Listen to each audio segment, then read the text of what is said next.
So while we are waiting, welcome everyone. This meeting is part of the Not Another Child, Not Another Hospital campaign. It is hosted by Doctor Against Genocide and our colleagues from Healthcare Workers for Palestine.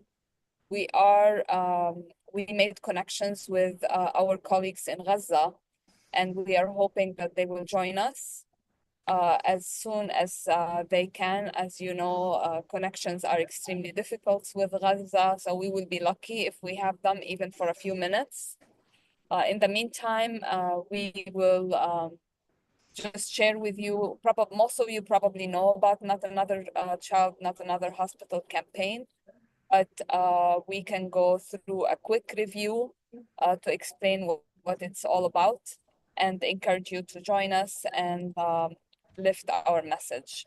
So Not Another Child, Not Another Hospital campaign is a campaign by health workers to invite the institutions like our hospitals, our associations, our societies to join us in demanding the protection of children according to the standard human rights, according to like what's acceptable, and protection of the hospitals, protection of our academic freedom and freedom of expression, especially in our hospitals, and open the spaces for us to be educated about anti-Palestinian racism and racism in general, and an arms embargo and divestment from the military industrial complex, and demand a ceasefire immediately, which is a demand that we have been asking for over 14 months, unfortunately. We have been holding vigils and press conferences. We had a lot of actions done throughout the United States and outside the United States with the message, not another child, not another hospital. And we had, I would say, decent media coverage, although not hardly as enough as what the occasion requires. Maybe Marie, you can advance the slides.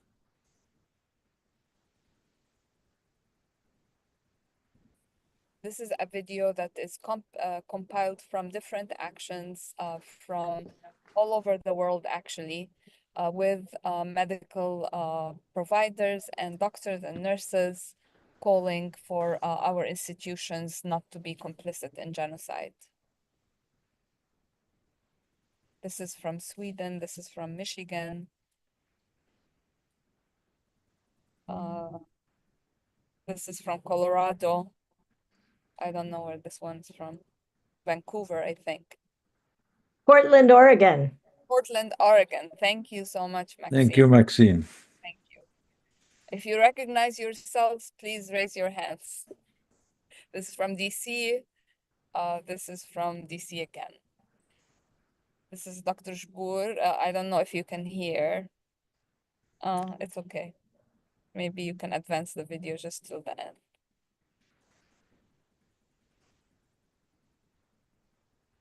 دكتور نضال. أهلا كيفك؟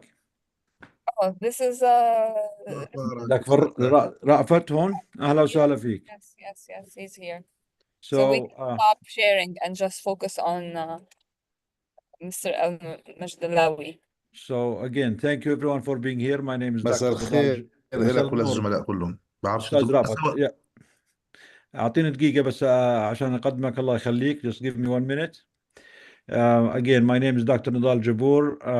I'm the co-founder of Doctors Against Genocide with Dr. Karama Kumerli here. Doctors Against Genocide was the first organization in the world to call out the genocide. This was done based on scientific, historical, and objective data. It was not done in a reckless or a propaganda way, because the goal for us as Doctors Against Genocide is to prevent the loss of life before the genocide happens, so we can save as many lives as possible. calling the genocide after the damage has happened and after tens of thousands of lives have been lost is not really a big achievement, but we are welcoming many organizations that has been calling it a genocide now.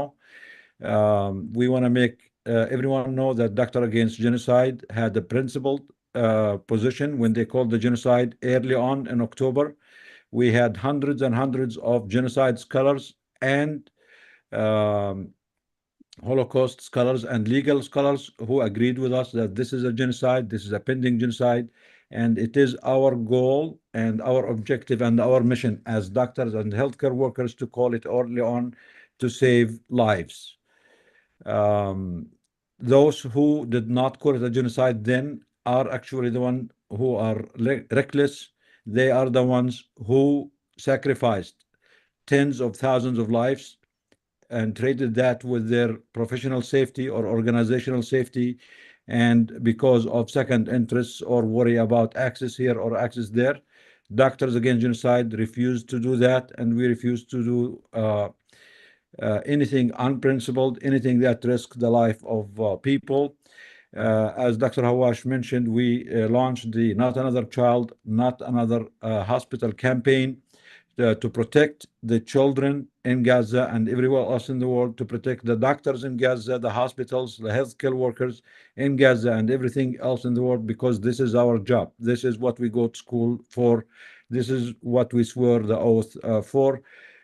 We are lucky to have two of our colleagues from Gaza joining us live to explain the situation in Gaza. In Gaza hospitals, we have Mr. Brother Majdalawi. He's the director of Awda Hospital in Jabalia, north of Gaza. And Dr. Hussam Abu Safiya hopefully will be able to join us soon, depending on their connection. But we welcome Brother Rafat. Thank you for being here. أهلا وسهلا أستاذ رأفت. تشرفنا احترامات بشوفك. يا حبيبي. تسلم، الله يخليك مشتاقين حبيبي لكم، يا قلبي. طمنا على أخبارك، إن شاء الله كل شيء منيح. احنا اخبارنا بخير الحمد لله تمام. تفضل احكي لنا كيف الوضع عندكم في العودة هوسبيتال بجباليا. يعني اولا يعني انا سعيد اني موجود معك، وانا بتاسف اني بتكلم باللغه العربيه ولا اجيد يعني الحديث باللغه الانجليزيه، ولكن سريعا سأضعكم. يعني قبل 7 أكتوبر أساسا شمال قطاع غزة كان في حوالي 5 مستشفيات، منها 2 مستشفى أهلي و3 مستشفيات حكومية، أو 2 مستشفى تابعات لوزارة الصحة ومستشفى تابع لوزارة الداخلية. خلينا طبعا نترجم، الله الاحتلال يخليك. الإسرائيلي. خلينا نترجم. أوكي. So, Mr. Brother Majdalawi, he's the director of Al-Awda Hospital, and he is speaking in Arabic. He's saying he apologized that he does not speak English. I want to tell him that you don't need to apologize. The victims of this genocide are Arabic victims. They speak Arabic, and there is more truth in Arabic. I think English language has been used to justify and enable the genocide. There is more truth in Arabic. So please be proud of what you speak, because your language, your tongue has more truth than the language of the mainstream media in the United States and in the West that has been enabling the genocide and silencing any dissent. So Dr. Majdalawi mentioned the situation of the hospitals in Gaza before this last genocidal campaign, and he said they had 5 hospitals in Gaza before this started, and now he's going to update us on what they have now and what's the situation. تفضل. طبعا كان في 506 سرير قبل العدوان، ولكن بعد تدمير مستشفى بيت حنون وتدمير جزئي أصاب مستشفى العودة وتدمير جزئي أصاب مستشفى الأندونيسي، أصبح في شمال قطاع غزة حوالي 120 سرير فقط. So before this latest genocidal attack, the north of Gaza had 560 beds total between the few hospitals that they had there. Now they only have 120 functioning beds for the whole northern part of Gaza. للأسف في كافة أشكال عدوان كان الاحتلال الإسرائيلي إلى حد ما يحيد المنظومة الصحية، ولكن في حرب الإبادة الجارية حاليا منذ 7 أكتوبر للأسف الاحتلال تعمد وتقصد بشكل مباشر تدمير وقصف واستهداف المنظومة الصحية والكوادر الطبية وخصوصا في شمال قطاع غزة. So, Brother Rafat is saying that in previous Israeli attacks on Gaza, there used to be some attacks on the hospitals and the healthcare systems, but it was not as massive, it was not as deliberate. This time, for the last 14 months, the attack on the healthcare system has been very massive, very systematic, and very deliberate. And it is part of annihilating the healthcare system and annihilating the whole northern part of Gaza and make it uninhabitable and devoid of any health care. They have evidence that the attacks on the healthcare system have been systematic and deliberate. تفضل. يعني في قطاع غزة قبل العدوان كان هناك 35 مستشفى، أكثر من 19 مستشفى تم تدميرها واستهدافها وقصفها وقصف مبانيها بشكل مباشر. So total number of hospitals in Gaza before the latest genocide were 35. 19 of them were completely attacked and destroyed, and they are completely out of service now. The other remaining ones are functioning with partial capacity, with lack of personnel, resources, and supplies. تفضل. طبعا طبعا في شمال قطاع غزة تحديدا تم تدمير مستشفى يعني بيت حنون اللي ساعته السريرية تدميرا كاملا قصف بالطائرات، واللي ساعته كانت 86 سرير. وطبعا تم تدمير مستشفى الكرامة أيضا، هذا مستشفى أهلي، تدميرا كاملا وسعته كانت حوالي 30 سرير.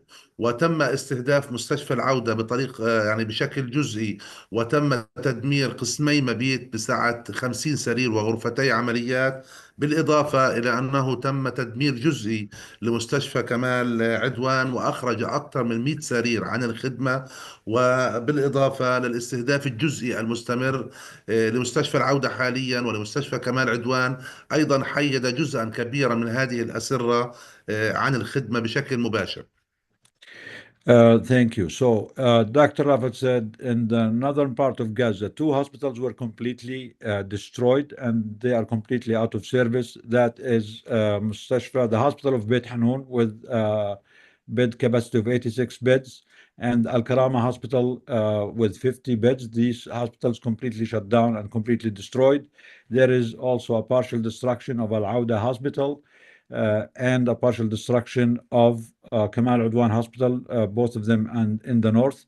Al Awda Hospital lost 50 of their beds that are not functioning now, and Al Kamal Adwan Hospital lost about 86. You said how many beds in Kamal Adwan, Mr. Rafat?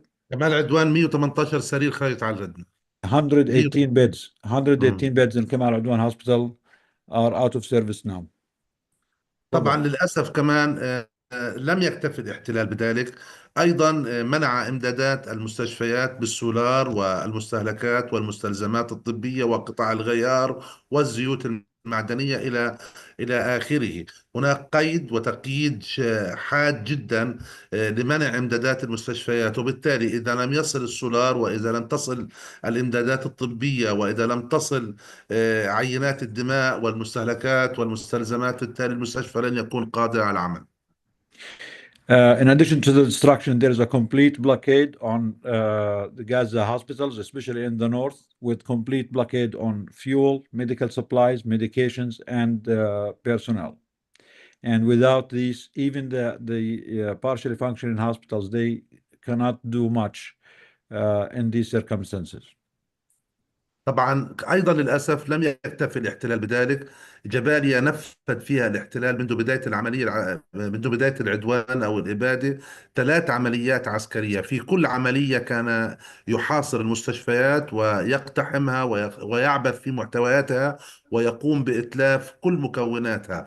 هناك تعمد لإتلاف والإضرار بسيارات الإسعاف، بأجهزة الأشعة، بأجهزة الألترا ساوند، بكافة التجهيزات الطبية في داخل المستشفيات، بالإضافة إلى هناك استهداف مباشر للطاقة الشمسية التي تعتبر مصدرا رئيسيا الآن للكهرباء، استهداف لمخازن السولار، استهداف لمخازن الأدوية، استهداف وقنص. يعني مستشفى العودة في حصارها في 14/5/2024 تم محاصرتها وقتل وقنص بشكل متعمد 12 موظف من الموظفين الذين كانوا موجودين في داخل المستشفى. أي أن الاحتلال استهدف بالطائرات وثم قام بحصار هذه المستشفيات، ثم قام بالعبث واقتحام هذه المستشفيات، ثم قام باعتقال الأطباء والكوادر الطبية، ثم قام بقنص الكوادر التمريضية والطبية والإدارية التي تعمل في داخل المستشفيات، ومنع إمدادها بالسولار والمحروقات والمستهلكات الطبية. So, Al Awda Hospital, which is in Jabalia, has been attacked 3 times in the past year, and every time the genocidal Israeli forces attacked the hospital, they caused massive destruction to the hospital, to the equipment, to the X-rays, to the machines. They detained many healthcare workers, and they also attacked and snipers attacked healthcare workers and patients inside their hospital grounds. بالرغم من أن المستشفيات بشكل عام في قطاع غزة والعودة بشكل خاص ملتزمة بكل إجراءات العمل في أوقات الطوارئ والنزاعات، ملتزمة بكافة الإجراءات الإنسانية والحيادية بالرغم من وطنيتنا ومن فلسطينيتنا، ولكننا نمارس أعمالنا بشكل حيادي بعيدا عن كافة أطراف النزاع. إلا أن بالرغم من ذلك فإن الاحتلال مصر على استهداف المؤسسات الصحية. Mr. Majdawi is saying that despite that, hospitals in Gaza, especially Al Awda Hospital and their hospital, and all the hospitals in Gaza, despite their full, their full, how do they call it? Compliance with all the international regulations and the neutrality principles for the hospitals and healthcare workers, and despite them taking a neutral and a professional and a completely medical stand in this situation, despite all these safety measures and regulations and principled positions that the hospitals and healthcare workers in Gaza took, despite all of this, Israel attacked them and continued to attack them every time. تفضل. يعني على سبيل المثال في شهر 12 2023 تم حصار مستشفى العودة ومداهمتها واعتقال الدكتور أحمد مهنا. الدكتور أحمد مهنا هو طبيب حاصل على درجة الماجستير في التخدير، وهو يعمل مديرا لمستشفى العودة في شمال قطاع غزة. قامت قوات الاحتلال باستدعائه بحجة أنها بحاجة للتحقيق معه بشكل سريع لمدة 10 دقائق، ولكن للأسف مضى عام كامل على غياب الدكتور أحمد، وهو الآن موجود في السجون المعتقلات الإسرائيلية، ولا يوجد لدينا أي معلومات أو تفاصيل عنه. So, Mr. Majdawi is sharing that in December 2023, the Israeli forces attacked Al Awda Hospital in Jabalia, and they caused a lot of destruction. They detained many healthcare workers, including the hospital director, Dr. What's his name again, please? Allah Khadik. دكتور أحمد مهنا. دكتور أحمد Dr. مهنا. Ahmad Mhanna, and they told him at that time that he will be detained for interrogation for a few hours, and he has been detained since then, and no one knows his whereabouts and his health, and they have never been updated on his situation despite multiple appeals to check on their doctor and their hospital director at the time. مع بداية العملية العسكرية أو ما يسمى بالعملية العسكرية الأخيرة في مخيم جباليا، كانت أحد سيارات الإسعاف تنقل امرأة قد وضعت مولودها ومرافقتها من منطقة جباليا إلى محيط منطقة كمال عدوان، حيث أن هناك مسافة قريبة بين مستشفى العودة وكمال عدوان. للأسف تم استهداف سيارة الإسعاف بشكل مباشر بقذيفة دبابة، وقتلت المرأة وجنينها المولود حديثا ومرافقتها، ونجا بعجوبة سائق سيارة الإسعاف الذي يعمل في مستشفى العودة. In the latest attack on Al Awda Hospital, the Israeli forces attacked an ambulance that was carrying a mother and her newly born baby. They shelled the ambulance with a tank shell. The mother and the baby were killed, and the ambulance driver survived by a miracle. This happened. When did this happen, دكتور؟ امتى صار هذا الحكي؟ هذا تقريبا يوم 8 10 2024. This happened about a couple of months ago, October 8th. So they يعني attacked the ambulance deliberately. They killed the mother and her newly born baby because Al Awda Hospital has the main maternity and fetal units in the north. صحيح. هي معلومتك اكثر من ادق يعني. طبعا للاسف في شمال قطاع غزه حاليا لا يوجد الا طبيب جراح واحد، هو الدكتور بكر أبو صفيه، وهو طبيب جراحه عامه.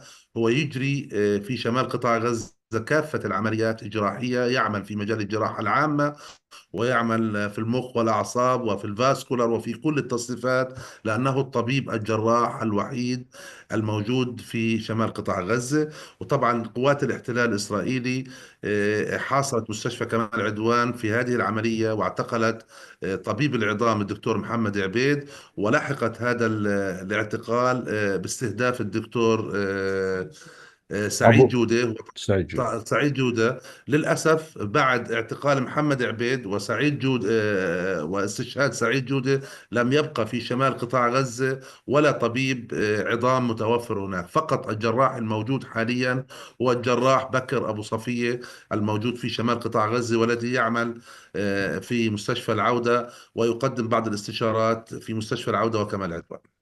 So in the whole northern part of Gaza, there's only one surgeon left who's a general surgeon. His name is Dr. Bakr Abu Safiya.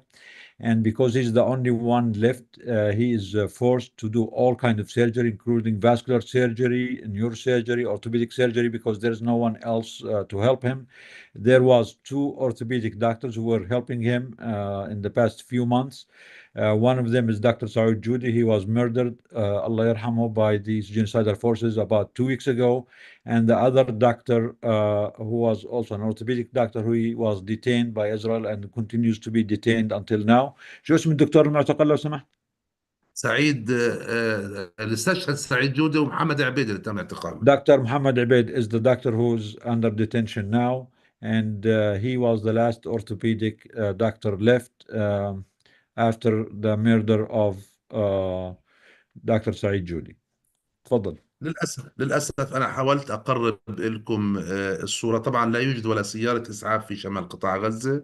المواطنين غير قادرون على الوصول إلى مستشفى العودة ومستشفى كمال عدوان. بعض الحالات تنجح بأعجوبة بالوصول مشيا على الأقدام، أو منقولين على عربات تجرها حيوانات في أحسن الأحوال لهؤلاء المرضى حتى يتمكنوا من الوصول. طائرات الكوابتر منتشرة في كافة مناطق جباليا، تطلق النار على كل شيء يتحرك. موظفي مستشفى العودة في شمال قطاع غزة غير قادرون على التحرك في داخل أروقة المستشفى، في داخل أقسام المستشفى، في داخل غرف المستشفى. قبل يومين تم تفجير لو سمحت خلينا نحكي. آه So آه Mr. Majdawi is saying that in the northern part of Gaza there is no single ambulance now. Zero. There is no ambulances there. There is no way to get the patients to the hospital. The only few patients who make it to the hospital are the ones who can make it on foot if they can. The others, they continue to die, or they're left to die where they get bombed. So there is no EMS or emergency services to get the victims and the injured people from where they get hurt to the hospitals. حكيت إشي ثاني غير عن الأمبولانس. What else did you say? يعني احنا قلنا ما فيش امبلانسات، والناس بصعوبة بيصلوا للمناطق هذه، وبيجوا على عربات تجرها حيوان، ولا يستطيع الموظفين التحرك في داخل أوساط المستشفى. He's also saying that the quadcopters and the drones are attacking anyone who walks in the northern part of Gaza and in Jabalia and around the hospitals. Even the healthcare workers inside the hospital are afraid of walking inside the hospital because the quadcopters will target anyone who is moving around. The victims who try to manage to make it to the hospital on foot or using, primitive ways with the animals and carts. They also get attacked deliberately on their way to the hospital. So even the ones who make it or survive the initial attack, they get bombed when they try to go to the hospital. And the employees also are not allowed to go in or out of the hospital, and anything that moves is a target.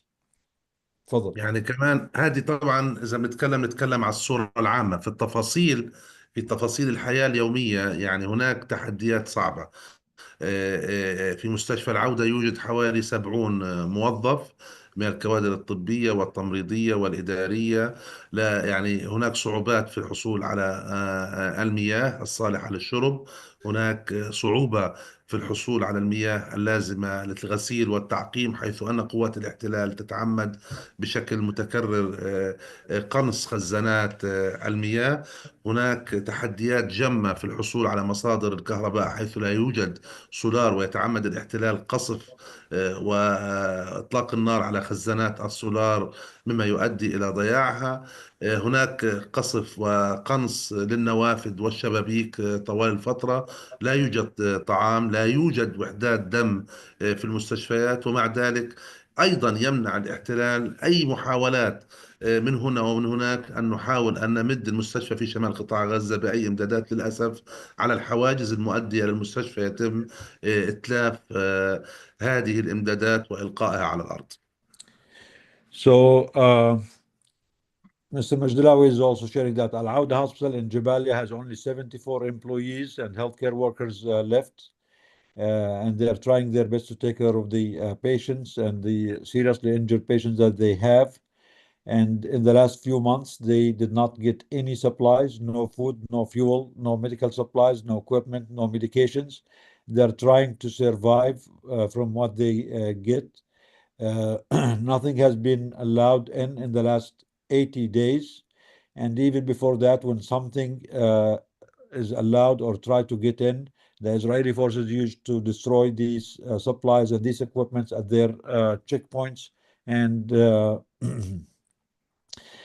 the people there are suffering tremendously now and trying to survive, but they need all the help that we can get them. The situation is very urgent, and we cannot stay silent any longer on this man-made catastrophe that is unfolding in front of all our eyes, live streamed for the whole world. And we have our colleagues, the doctors, the healthcare workers from Gaza, who are sharing their first accounts with us and hoping for the world to listen. تفضل. يعني قبل يومين كان في قدام لحظات صعبة، حيث قامت قوات الاحتلال بتفجير ما يسمى بالريبورت بجوار مستشفى العودة. أصابت مجموعة من موظفينا بإصابات في داخل مستشفى العودة، وأحدثت تلف كبير في كافة مكونات المستشفى: الفور سيلينج، الأجهزة الطبية المتبقية، الأرضيات، البلاط، الأبواب، النوافذ، الشبابيك، المخازن. كل ما هو مغلق انفجر بسبب شدة الانفجار الذي تم إحداثه في محيط مستشفى العودة في تل الزعتر.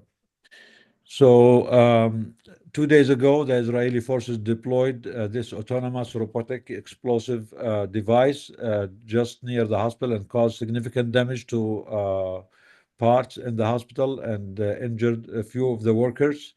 And they have been deploying these methods frequently at Al Awda Hospital, and even more so in the last week or so at Kamal Adwan Hospital too.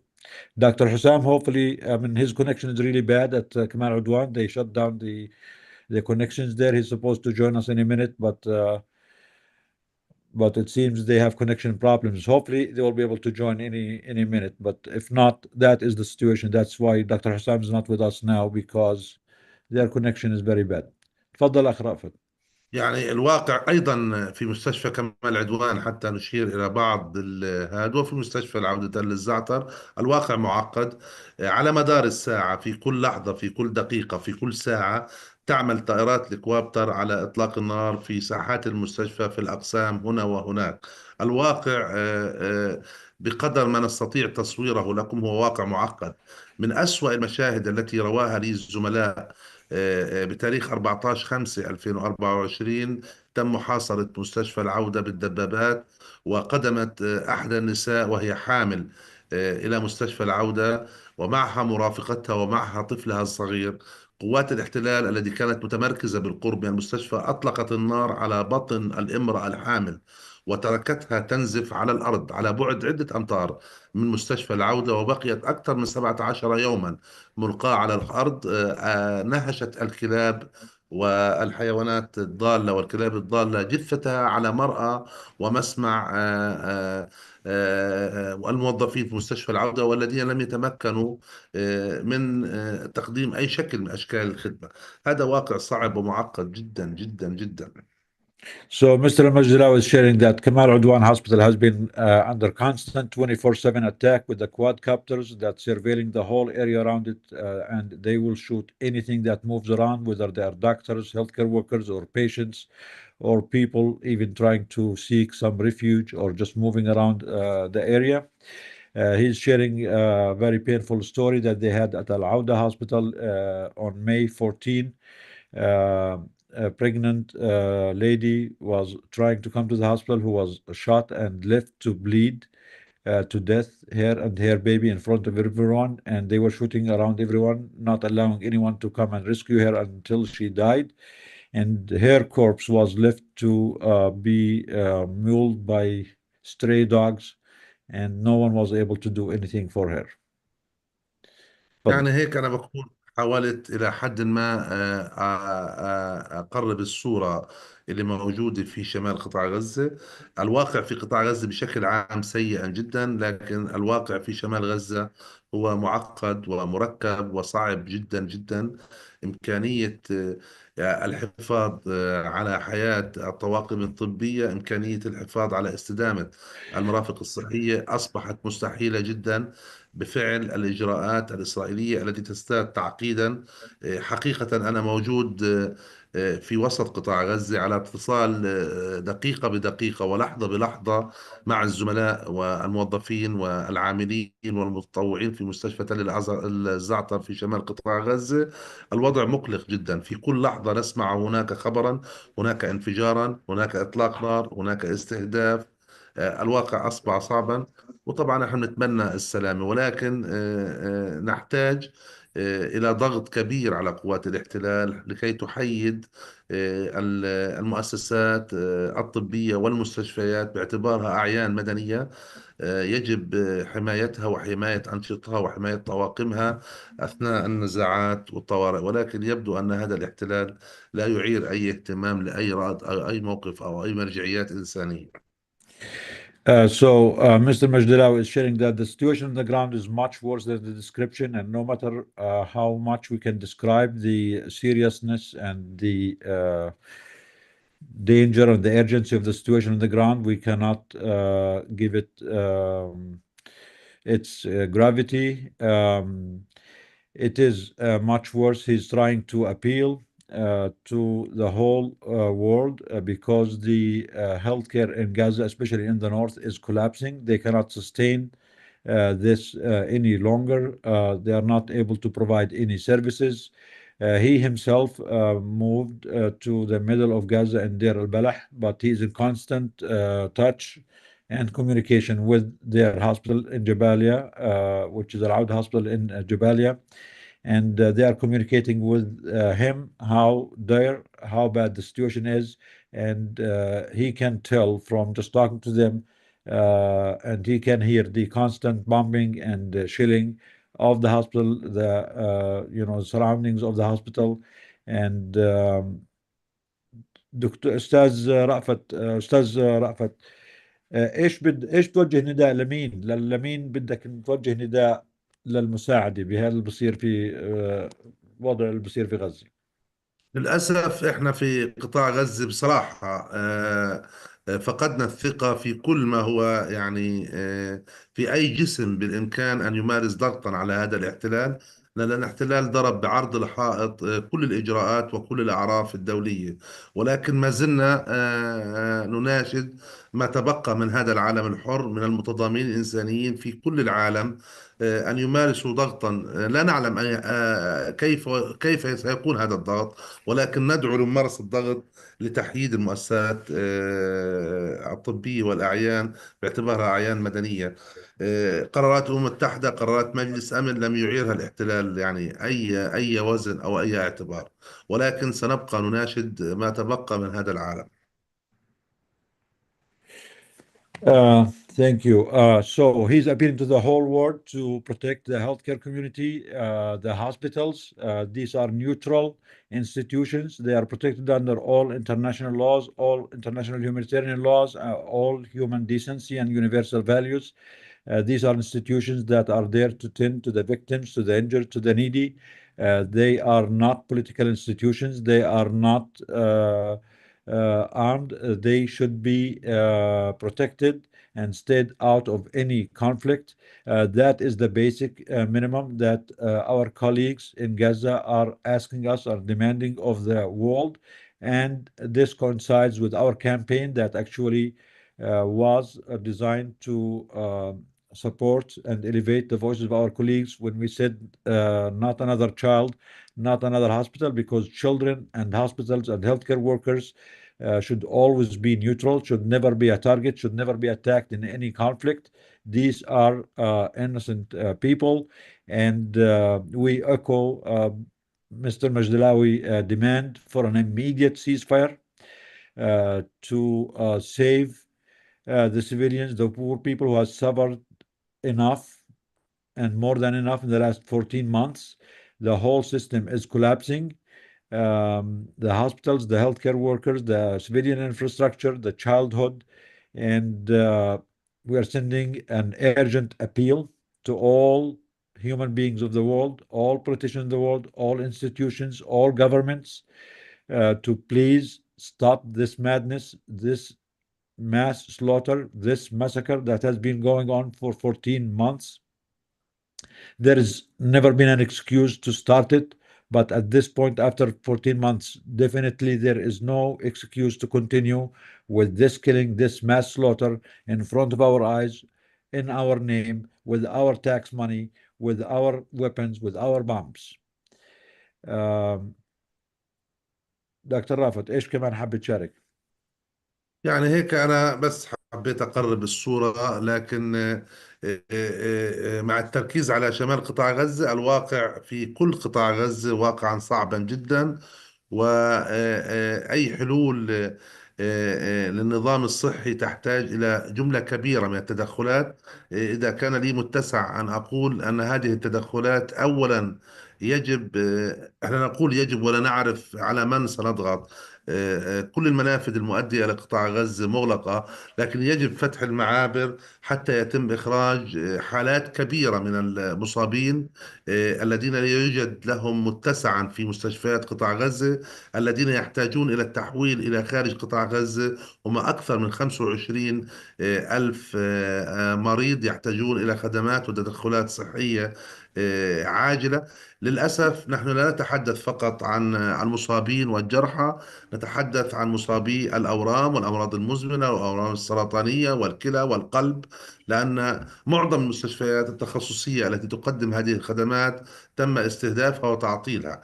هناك خدمات معطلة بشكل كامل، لا يوجد خدمات عناية مركزة، لا يوجد خدمات غسيل كلى، لا يوجد خدمات قسطرة قلبية، لا يوجد خدمات جراحية متخصصة.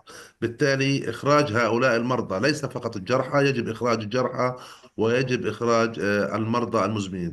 ثانيا حقيقة خلينا آه نكمل، خلينا نحكي. الله يخليك. Let me mention this. أوكي Yeah. أوكي My English is not that good, and my memory is worse. So Mr. Majdawi is also reminding us that along with the immediate ceasefire, he is demanding and pleading to allow immediate, unlimited humanitarian and medical aid to all parts of Gaza because they need it urgently. And he is saying that the hospitals or whatever is left on them of them in Gaza cannot manage the huge number of cases and severe injuries that they have. There is about 25,000 severe and very complicated cases that require immediate evacuation out of Gaza for treatment because the hospitals in Gaza cannot take care of them at this point with the capacity and the personnel and the equipment that they have.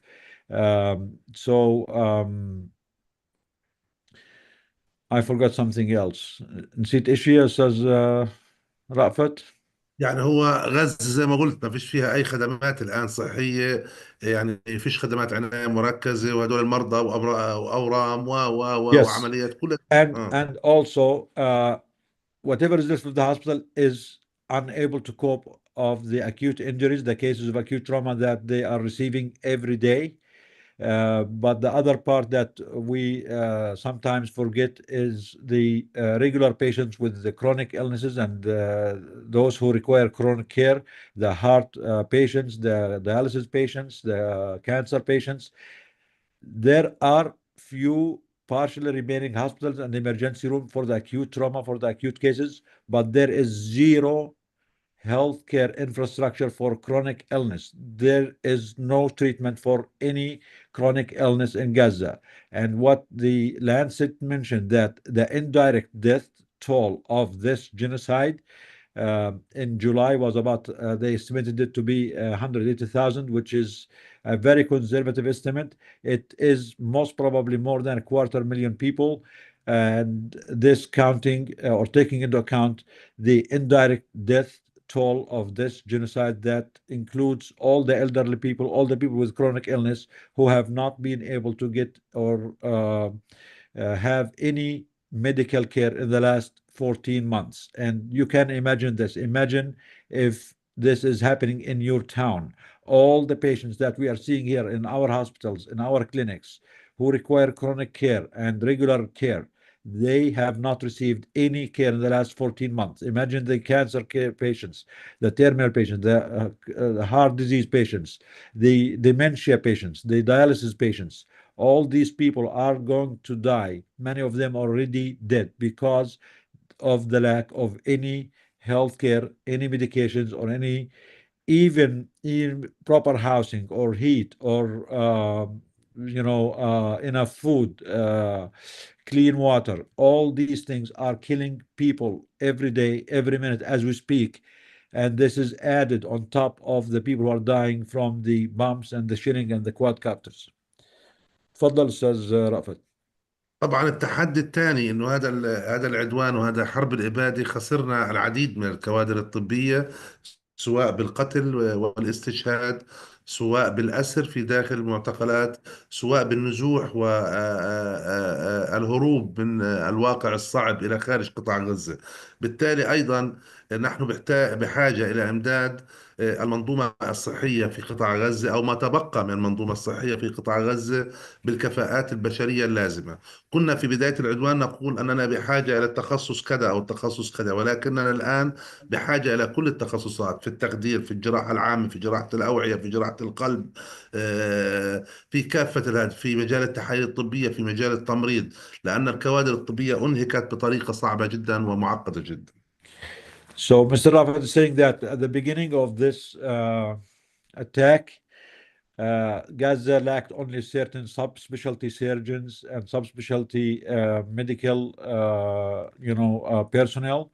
But after 14 months of genocide, many healthcare workers, we know the numbers, about 1,200 healthcare workers and doctors have been murdered. Maybe even more of them have been detained and still imprisoned. Many of them have been injured. Many of them have been forcibly displaced multiple times, and the few who are remaining are completely exhausted. So he's appealing to the whole world that Gaza needs all kinds of specialties, all kinds of help. They need regular workers, they need regular doctors, they need specialized doctors, specialized surgeries. Gaza needs all the help that it can get at this point because there is a complete lack of both supplies and personnel. Dr. Hawash, Yes. you want to say something? أستاذ مجدلاوي، إحنا يعني عم نسمع منك لأنه في هاي الأشياء إحنا عارفينها، بس لما نسمعها منك بتكون إلها معنى تاني ومغزى تاني، فمهم إلنا كتير إن نسمعك.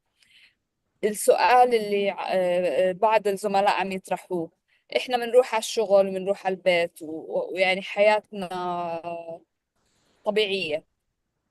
ممكن تعطينا يوم بحياة طبيب أو ممرض في غزة، بس اوصف لنا كيف حياته عشان الناس اللي مش قادرين يتخيلوا إيش هي الحياة تحت الإبادة الجماعية يفهموها.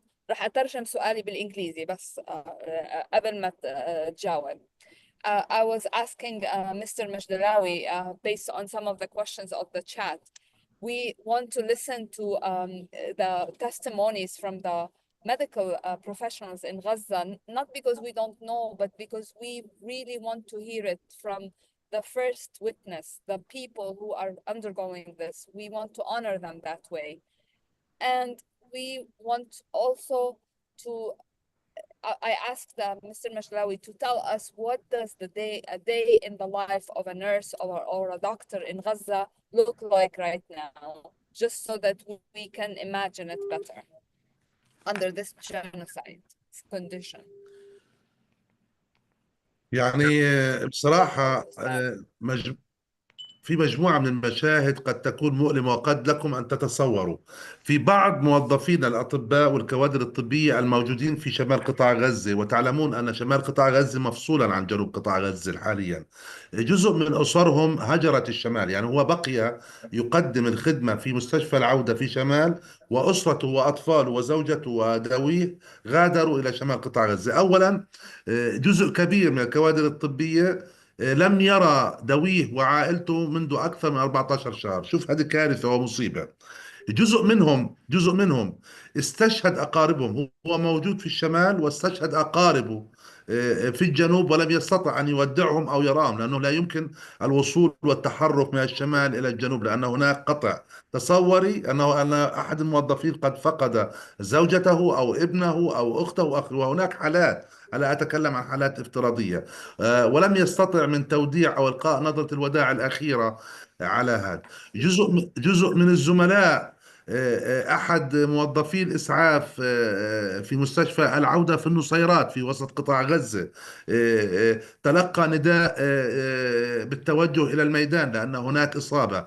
ذهب إلى الميدان فوجد والدته وزوجته وابنتيه وأخويه وأبناء عمومته. تصوري لك أن يقوم بنقل هذه الحالات. وبالمناسبة، معظم هذه الكوادر سواء سائقي الإسعاف أو ضباط التمريض أو الأطباء يستقبلون هذه الحالات في أقسام الاستقبال والطوارئ، يذهبون لتوديعهم ودفنهم حسب المراسيم وإلقاء نظرة الوداع، ومن ثم يعود هذا الطبيب لممارسة عمله في المستشفى. الوضع صعب جدا. يعني قد ما أحاول أقرب الصورة في هذا الموضوع، المشهد مأساوي. أكاد أجزم. خليني أترجم آه خليني أترجم آه أستاذ، لأن uh, so Mr. Jamashrawi gave us a very vivid image of what's the life of a nurse or a doctor there. Some of these doctors and nurses and professionals have not seen their families for over 14 months because they have been separated. The South is completely separated from the North. Some of them have heard of the death of their family members without having the chance to even say goodbye or bury their loved ones. There is one story with one physician who went to a scene where there were injured people, and he found his wife, his children, his siblings, and his cousins all killed right in front of him. The doctors and the nurses, like us, are working, and then at the same time they have to bury the injured people and the dead people, and then they come back to work right away immediately without any break. There is no place to go, there are no homes to go to after a long shift. It's especially يعني بتخيل بالمستشفى لما ما يكونوش بيقدروا يتحركوا من الكوريدورات، يعني بيزحفوا على الأرض بجوز عشان يروحوا من محل لمحل، صح؟ صحيح صحيح. يعني Yeah, أحد so المشاهد تفضل. يعني تصوري كمان انه جزء من الاطباء، لانه في ندرة في عدد الاطباء، في جزء من الاطباء يعني منومون، بنقول عنهم منومون في المستشفيات منذ 14 شهر، 14 شهر وهو يقيم في المستشفى. هذا الطبيب لا يوجد لديه موعد دوام، هو يعمل ورديته الأساسية ويذهب للراحة. أثناء ذهابه أو خلوده للراحة من الممكن أن تأتي حالات وإصابات بأعداد كبيرة، يضطر إلى النزول مرة أخرى ثم يعود للراحة قليلا، تأتي إصابات، يعود إلى اللاد، وعلى مدار الساعة هكذا على مدار الساعة. يعني لا يوجد أوقات راحة لهؤلاء الناس، لهؤلاء الأطباء، لهؤلاء الكوادر الطبية. تصوري مستشفى صغير زي مستشفى العودة في النصيرات، في لحظة واحدة يصل إليه 180 إصابة خلال نصف ساعة، خلال نصف ساعة يصل إليه 180 إصابة، ولا يوجد فقط إلا عدد 12 أو 13 12 سرير استقبال وطوارئ. كانت الكوادر خليني الطبية أترجم والتمريض. خليني أترجم معلش. He's saying that most of these people have not gone home at all. They are sleeping in the hospital. They go to rest, but then they sometimes are interrupted with injuries. At one time there was 180 injuries in half an hour, where the hospital capacity is only 12 patients. There is one question إنه إيش أنواع الإصابات اللي عم تيجي على المستشفى? What kind of injuries? يعني للأسف ما فيش ضوابط، لأنه هو مش إطلاق نار، هو عبارة عن نتاج عمليات قصف بالمدفعية وقصف بالطائرات. كل أشكال الإصابات، بتر أطراف، إصابات في البطن، إصابات في الدماغ، في كافة أنحاء الجسد.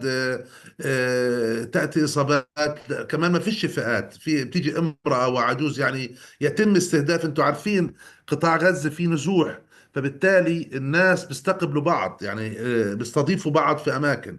البيت اللي كان بيقيم فيه 10 15 فرد اليوم فيه 90 و100 فرد. فبالتالي لما بيتم استهداف هذا البيت بيتم استهدافه بأعداد كبيرة من المصابين. أقل عملية استهداف لأي منزل بيصل فيها العدد من 30 إلى 40 إلى 50، وفي أوقات سابقة كان يصل 100 و120. طبعا كمان الإسرائيليين ما فيش استخدام لأسلحة ذكية، بيضرب المكان كله هيته وبضرب المحيط. يعني قبل أيام بجوار مستشفى العودة في النصيرات تم تدمير مربع كامل، 4 منازل تم تدميرها تدميرا كاملا، تسقط أقوام ضخمة من المتفجرات. كما أسمع يعني من زملائي في شمال قطاع غزة، عندما يتحرك مواطن في عدة مباني يتم إنزال كميات ضخمة من المتفجرات والقنابل على المنطقة، على الحي بأكمله. يعني ما في ضوابط لعمليات الاستهداف، ما في محددات لعملية الاستهداف. الإصابات شاملة كل أنحاء الجسد وكل الفئات العمرية والجندرية. So, Mr. Majdawi is Kamal, yes. sharing that the types of injuries that they are facing are not the usual gunshot ones. It's massive blast injuries with massive bumps. Most of the victims, usually there's mass casualties, the whole families, all neighborhoods destroyed.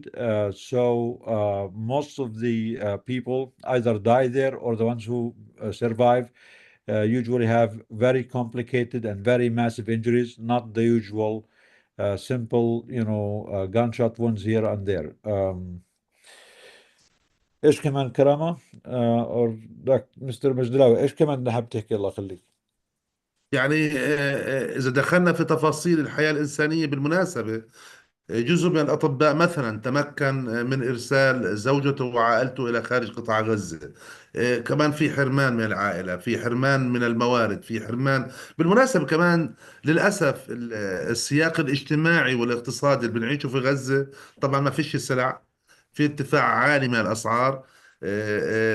ما فيش مصارف بتشتغل، وبالتالي صرف الرواتب يتم في السوق السوداء.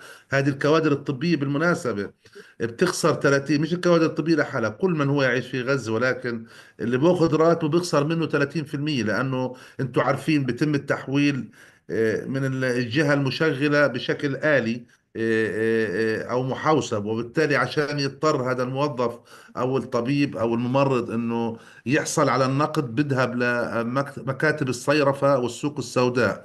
طبعا في نسبة قطع ب 30%. يعني اللي راتبه $1000 بيقبض $700 وبيدفع $300 عمولة، بدل ما كان يدفع زمان عمولة لا تتعدى مجموعة دولارات. غير القطع هذا اللي بروح عليه 30%، كمان في ارتفاع في الأسعار. السلع ارتفعت بأكثر من 10 أضعافها و20 ضعفها، أو 30 ضعف و50 ضعف في بعض الأصناف. طبعا هذا وضع كارثي. إمكانية الحصول على المياه النظيفة مستحيلة، إمكانية الحصول على الطعام مستحيلة. يعني سكان جنوب قطاع غزة لم يحصلوا على مصدر بروتين حيواني على الإطلاق، لأنه اللحوم تقريبا، وهي ما فيش لحوم طازجة، لحوم مثلجة، منذ أكثر من 3 أشهر لم تدخل إلى قطاع غزة. سعر كيلو البندورة بعد ما كان يعني تقريبا $1 يتجاوز ال 15 وال 20 دولار حاليا، وهكذا. الوضع صعب في كافة المناحي، حتى في المناحي الاجتماعية، التمريضية، الطبية، الإنسانية، العاطفية، بكل الأشكال هو صعب ومعقد جدا. So, Mr. Majdallah was saying that the situation is very dire. It's very tough because of the lack of food, lack of supplies, lack of resources in Gaza. Everything is very scarce. That's why the prices are very expensive. It's hard to find anything, and even when you find it, it's very expensive because the quantities are very limited. Even the doctors who continue to try to be steadfast and provide for their patients, they are not able. They haven't been getting any salaries from anyone, of course. They haven't been making any money, and they're not able to, to help their families. Many of them, they have their families actually with them in the hospitals. They all stay in the hospital, and those whose families are outside, they are also in the tents with the other people, and they're not able to provide for them. So the whole existence in Gaza is very dire. There is, as we know, the imposed starvation and imposed famine, using famine as a weapon of war on the all people of Gaza, to kill and demonize the people who are not, who they are not able to kill by bombs. So everyone is suffering. We know winter is coming now, and the weather is cold. Most people are living in tents that's not able to provide them adequate shelter. They are cold. They don't have, enough clothes, enough food.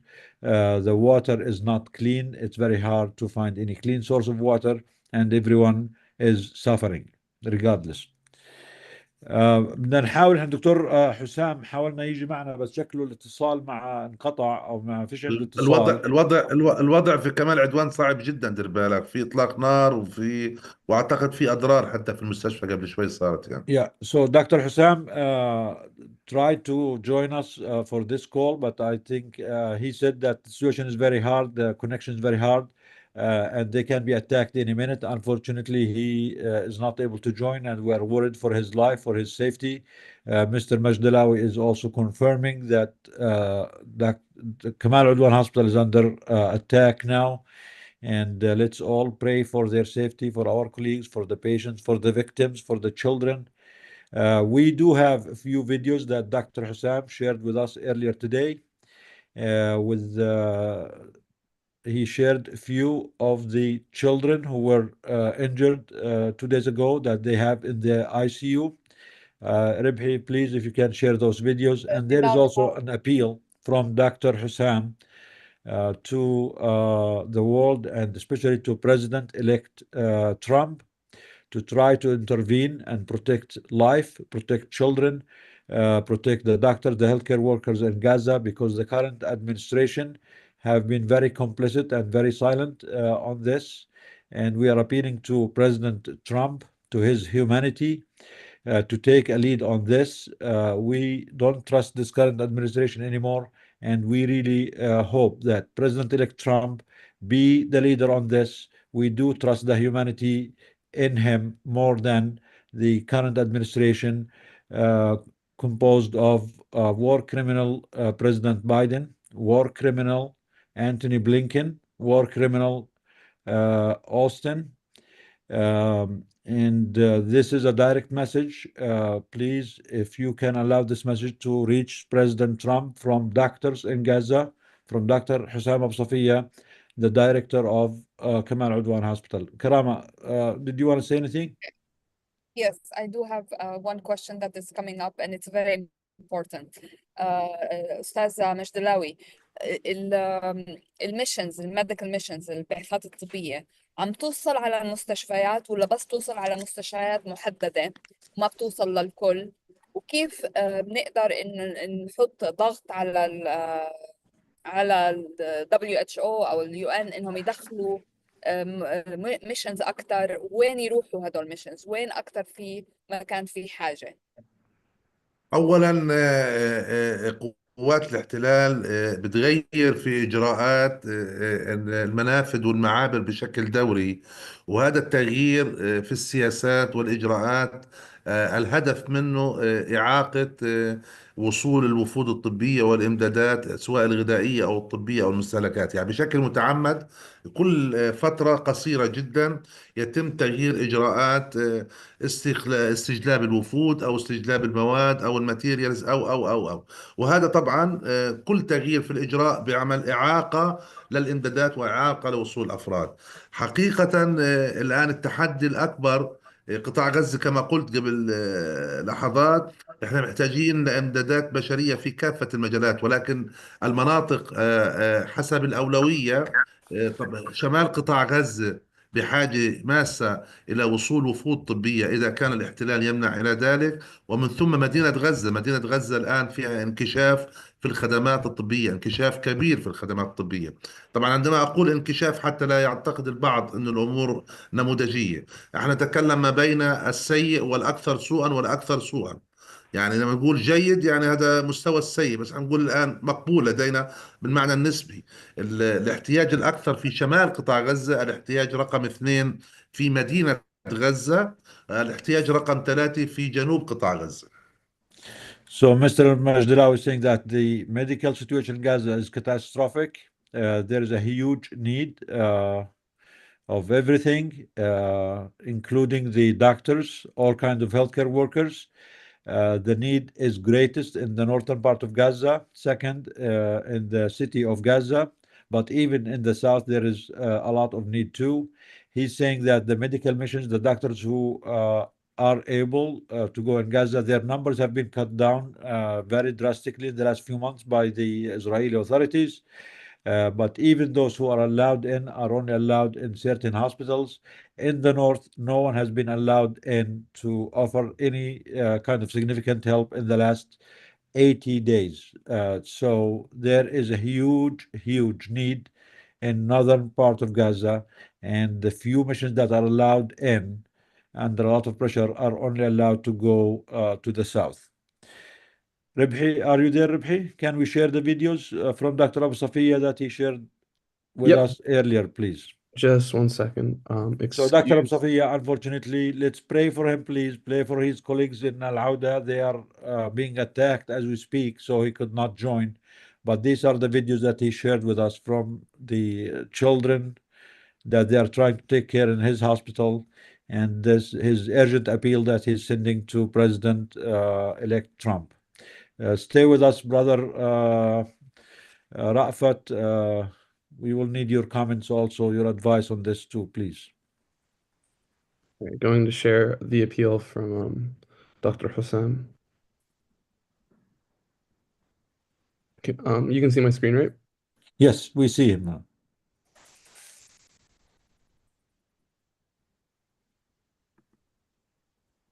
Voice, no voice. I can't hear the voice.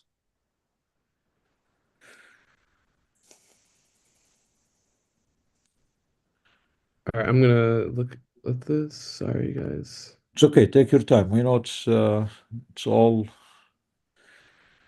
prepared in an urgent manner. So we apologize for this, guys, but this is all. I mean, something that we had all this news today, and trying to put all this together in the last hour or so. So please be patient with us for some technical issues, but inshallah we'll try to give you as much about the picture about what's happening as we can.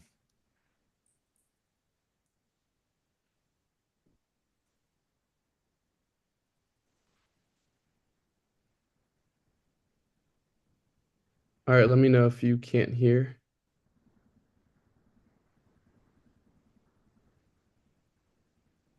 Hussam Abu Safia, the director of Kamal Good. Adwan Hospitals. I want to send a message to Mr. President Donald Trump. Mr. President Donald Trump, please help us at Kamal Adwan Hospital. We provide humanitarian service, and we are the only humanitarian hospitals in northern of Gaza. Every day we bomb it without any reason, and we are still providing our medical service. So I know that you are a person who loves democracy and that you are a fair man. So I ask you to protect us and to protect the health system. And I also ask you to provide everything that is required in providing the only health system in northern of Gaza. We love peace and hate wars, and I am confident that it will intervene until the war stops and peace prevails, because you are a man of peace. Thank you, Mr. President. Thank you, Dr. Abu Safia. Can you share the other videos, please, with the children, Rabhi, if you can? I'm going to share the video of the hospital grounds first. Sure, yeah. Sorry.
Yeah, so as go ahead, Rabhi.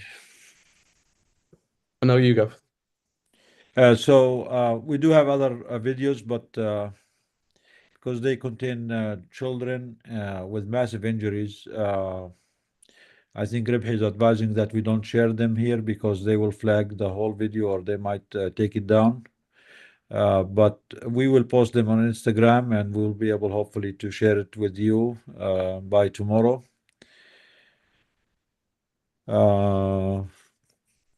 Anyone has I got this from the comments for an advice. Nidal, maybe we can invite Dr. Nahas to speak for 5 minutes since she just got Sure. back from Gaza. So our colleague, Dr. Razan Nahas, Doctors Against Genocide member, was in Gaza. She was on a mission and she just came back about a few weeks ago. She is here with us. We are really thankful for her service, for her bravery, for being able to go there, and for her testimony. Razan, are you available? Dr. Nahas? Oh, she's here. Yeah, she's here. Razan?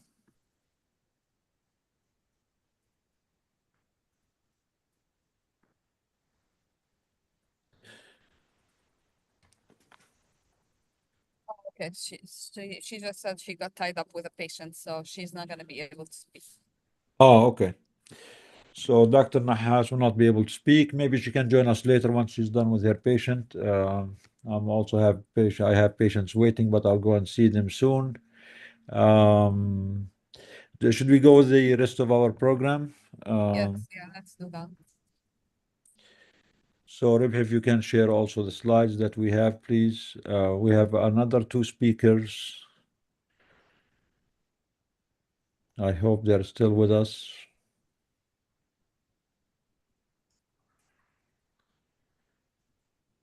Okay, so I know the time is late in Europe, so maybe we'll start with Dr. Sara Galli. Sara, are you ready? Yes, So certainly. Dr. Sara Galli is an anesthesiologist from Norway. She is the spokesperson for the campaign Doctors for Gaza.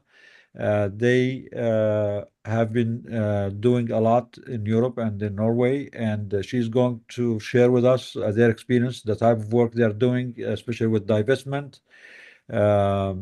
Again, Dr. Sara is an anesthesiologist in Norway, and thank you for being with us, Sara. Please go ahead Thank and you so much. share your experience with us. Thank you. Yeah. I'm going to give a little correction. I am from the north, but not as far as Norway. I'm from the Netherlands. So a little bit less snow, but still cold enough.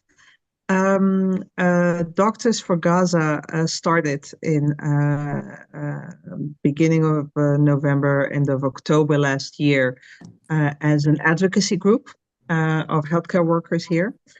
And we have from the beginning been very much focused on trying to be the voices of our healthcare workers, colleagues in Palestine, and looking at what kind of impact we can do here. Logically, we started with demonstrating with petitions. We had a very big petition to our Minister of Health, trying to really move our political leaders to take a stance, to take sanctions, to use their influence to change things around. The political context in the Netherlands has been difficult with victory of extreme right, and we have basically have come to the conclusion after 40 months that we're not gonna be able to shame or reason our political leaders into doing the right thing. So we started to look in other directions, and one of those directions was divestment. And the strategy we have chosen to apply is to not look at directly at the organizations that are investing in apartheid, but to go one level above to the financial institutions. So we go talking specifically about pension funds, about banks, about insurance companies. And we have, most of you might have heard of the Don't Buy Into Occupation report, which was a cooperation of 25 NGOs who very well lined out the problems that there were and how severely invested actually the Western world, and specifically Europe, is into the occupation. And there has recently been an update on that report, and the last numbers are that in Europe, on a yearly basis, about $180 billion is going towards companies that are either in Israel itself or in other ways supporting the occupation through either through military cooperation or through civilian settler colonizations, making that possible. We tried in first instance to do petitions toward our own pension fund, because to our horror, we found out that the two biggest pension funds in the Netherlands, who for a big part also manage the pensions of healthcare workers, are investing for over 3.6 billion euros yearly into the occupation and that economy. The petition we sent was completely ignored. So then we kind of went back to the drawing table, and that's when we came up with a strategy of law-assisted divestment. So we want to see if by pressuring those financial institutions with the threat and, if necessary, the execution of a lawsuit, we can enforce the divestment from the occupation, especially since we had the ICJ ruling of July of this year, who very clearly states that the apartheid and the occupation is illegal, and that any financial or institution specifically, or investment institution that cooperated, would be in breach of international law. So what we did is we went looking for a lawyer who were willing to take on the case, and we managed. We want to see if there is any opportunity to do that, and it was quite a challenge to find a lawyer that is both willing and able. But we ended with Liesbeth Zegveld, which is the same lawyer in the same group that managed in the Netherlands to win the case of the F-35 fighter jets against the Dutch government. So someone with a lot of experience on the subject and very committed. She has been very busy with the F-35, which has been taking a little bit more time in the higher appeals, but it's now dwindling down. So she is ready to take on this case. And what we did is, in the meantime, when we had to wait for the lawyer to actually have time for us, we already had a lawyer-client relationship because we had several talks, and we used that as leverage to get talks with the pension funds. And although they ignored petitions of thousands of doctors, when we mentioned that we were considering a lawsuit, within a week, I was called on my personal phone by the director of the pension fund. In the meetings we had after that, we managed over the last, I would say, 6 months to get 337 million euros divested, which is about $337, give or takes.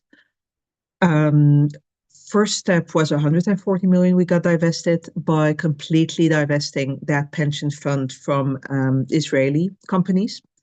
The way that we did that is actually not through human rights violation, but actually through risk assessment, financial risk assessment. So they have, on a regular basis, they see the financial risk of a certain investment, of a certain region, and they did not have a criterion of regional instability in there. So they added that, and they had actually in the group several countries that were completely divested, of which Israel. We then had a very challenging talk about international companies that have investments all over the world, but also for a part of the occupation. What we did is we said, because there was a little bit of a question of like, where's the line? Because if you look at both the UN list or the Don't Buy Into Occupation list, it goes from Puma, who is or was a sponsor from the Israeli football team, to Caterpillar, which is literally destroying houses and hospitals and water facilities. And what we did from there, we said, well, actually for us, what has the priority are companies that fall under one or three criteria. Is it a company that enables or facilitates the military occupation? Is it a company that enables or facilitates the civil occupation through settlements? And is it a company that in one way or the other exploits the occupation, meaning factories or agricultural products from that region? So that was our main focus. And by focusing on that, we managed to get a advanced engagement transaction. So we got also complete divestment from the companies Caterpillar and Altis International. That's how we got to the 337 million. Our primary goal is to get to 1 billion to start with. So the next step we want to go towards is to actually do the preparation for the lawsuit. What we did is that we have, so Lisbeth Zegveld is willing to look into that, but there's a lot of companies. If we're going after all the companies, it will take years until the lawsuit is ready. So the strategy we want to do is look what is the best legal route to go to, what is the best pension fund to start with, and what is the first 1 or 2 companies that they invest in that we're going to attack them on, and preferably either companies in Israel or with Israeli sub-companies in them. The goal is to try and get that as quickly as possible in front of a judge. In the meantime, keep the communication lines open, not just with the pension fund, but also with the banks and the insurance companies, and hopefully get a legal win out of that, and then copy paste one after the other, and hopefully get a domino effect. And we want to do it in that way so that we have 2 phases. We're now entering the real preparation phase, and we want to take the time to do that correctly. Because if we win the case, it makes us stronger. If we lose the case, it makes us weaker. Because it means that we're making a threat that we might not be able to deliver on. So that's why we want to have actually 2 different campaigns to put that on. And what we are also doing is, so next week we'll be starting with the GoFundMe for that. I'll definitely send a link for that, because we are creating a different NGO to be the legal representative of this case, which is Care for Palestine, and is working very closely with the Rights Forum. We are simultaneously building up a coalition of support where there are, I would say, 3 levels of engagement. So you can either, as an organization, say, well, we support the idea of this. You can use our name and you can put our logo on the website, and good luck to you. And that coalition of support, when we have a big list, also helps us in the negotiations with the pension fund, because everything we can get through negotiation rather than a lawsuit is a win, because it will cost us less time and less money. So that's why we really want to be doing those 2 things in parallels. And what we also, the second level of engagement is organizations that are willing to share the GoFundMe through their networks, but also later on, when we have decided which is the best target to focus on, is willing to share discussions about that and actions concerning that. And the third level is we will be having probably every 6 weeks a kind of update meeting. So organizations that want to be kept up to date on what's going on can then be invited to that. So those are kind of the 3 levels of involvement we are building up. We did a couple of other things in the meantime. We also arranged that the transparency list, which publicly is brought out in which companies are being invested, went from every 6 months to every 3 months. And one of the things that's important to know, because that's going to play a role, I think, in a lot of pension funds and a lot of financial institutions, is that we found out that one of the reasons that financial institutions were very hesitant to do anything that has to do with divestment is not so much because they support Israel so fervently, but it's because they're afraid of losing access to the American financial market. At least in the Netherlands, the investments in Israeli companies and other companies that have activities in the settlement area is less than 1% of their capital.